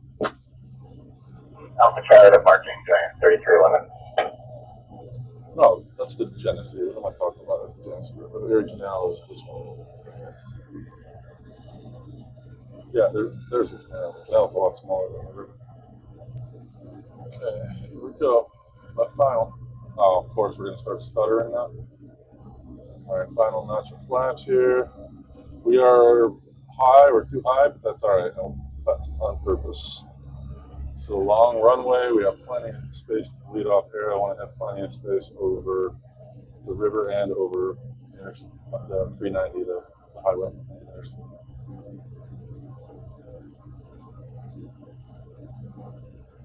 Here we go, runway 28. Okay, full flaps, 75 descent speed. Definitely a little gusty. So I'm flying 2.8, winds are 2.7. They're pushing me a little bit this way. But I think, yeah, if I was on 2.5, that extra 20 degrees would be killing me right now. So this is much more manageable of a crosswind. A lot safer for sure. Just a little more taxi, but that's okay.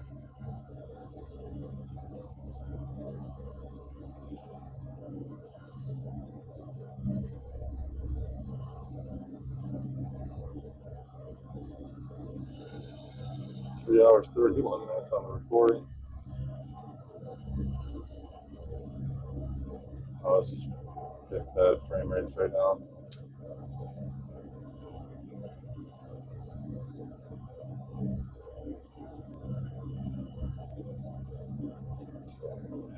It's off a little bit now. Coming in too steep still, but I want to get over the highway here. Catching some gusts. Alright. See, especially with those gusts where they drop you down like that. I don't know. I'll just get a light pole or something. Alright. Glide it in right there.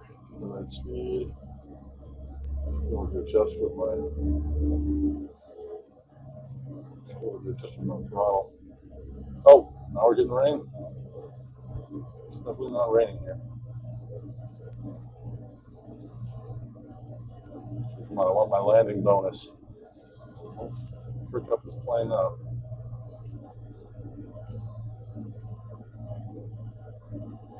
How is it raining like this?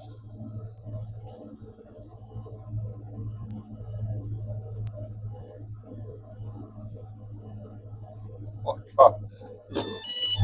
Oh, a little too heavy. Came down too fast. When I say a little too fast, that was a horrible one. That's the thing, I'm hovering over the runway at like 60 knots. 65 is where you're supposed to be. And I was, but then I kept ballooning up. I don't know if it was because I'm catching gusts of wind. 85 Juliet, welcome to Rochester. Contact ground on 121.7.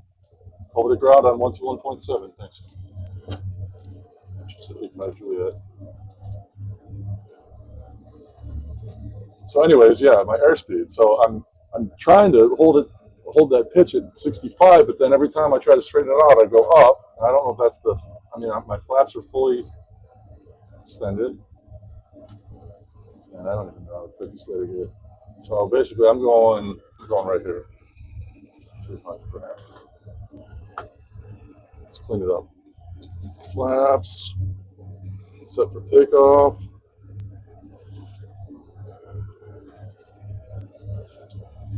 205s. Let's fix this. All right, let's talk to ground. So I am at hotel. At Lima, sorry. Lima. Rochester ground, Skyhawk 5385 Juliet is clear of runway 28 at hotel. Request taxi to the 300 ramp. This is going to be kind of a complicated taxi instruction.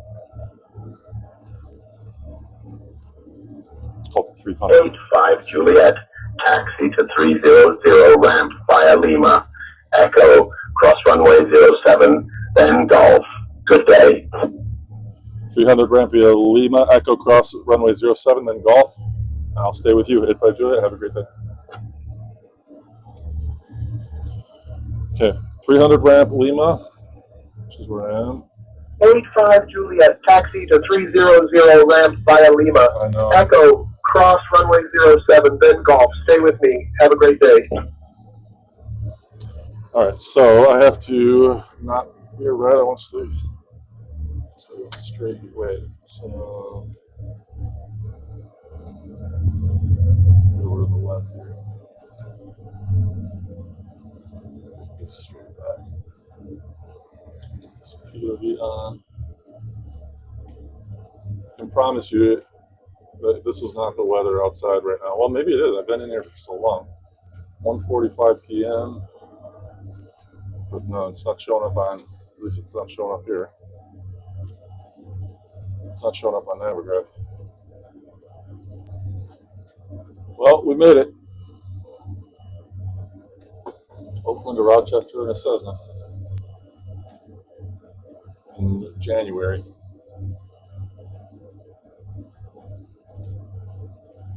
I've actually recorded the whole thing too. 9 legs. Must see TV, huh?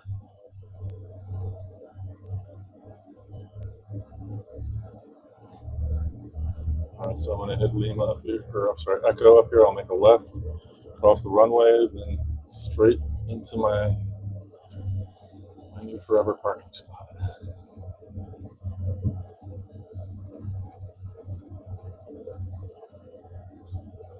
A short 8-minute car ride home.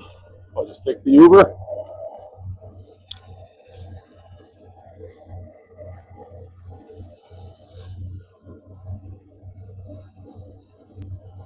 Cross runways.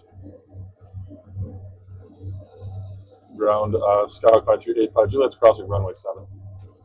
See, and there goes the rain. Just for when I'm landing. Huh?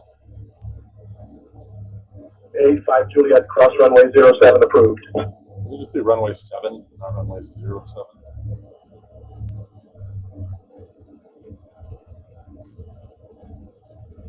And this is the Echo taxiway. Nobody coming either way. This is golf. There's the 300 ramp right in front of me.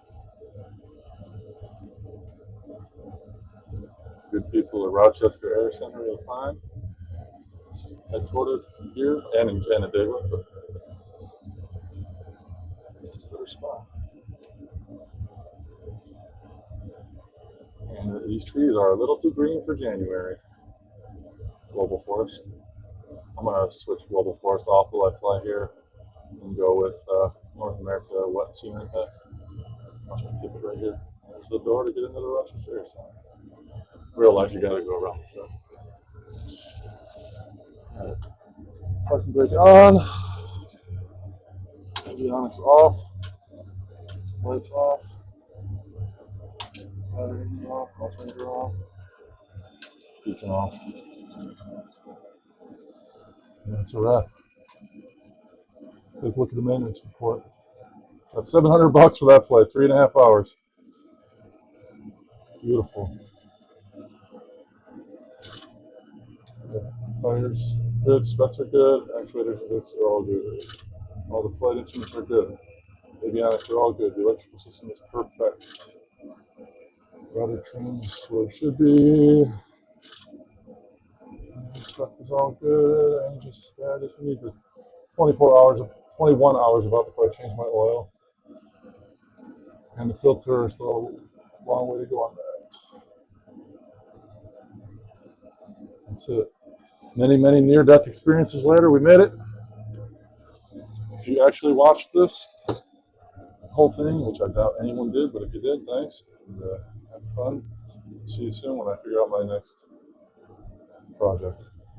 Most likely Pilot Edge I ratings.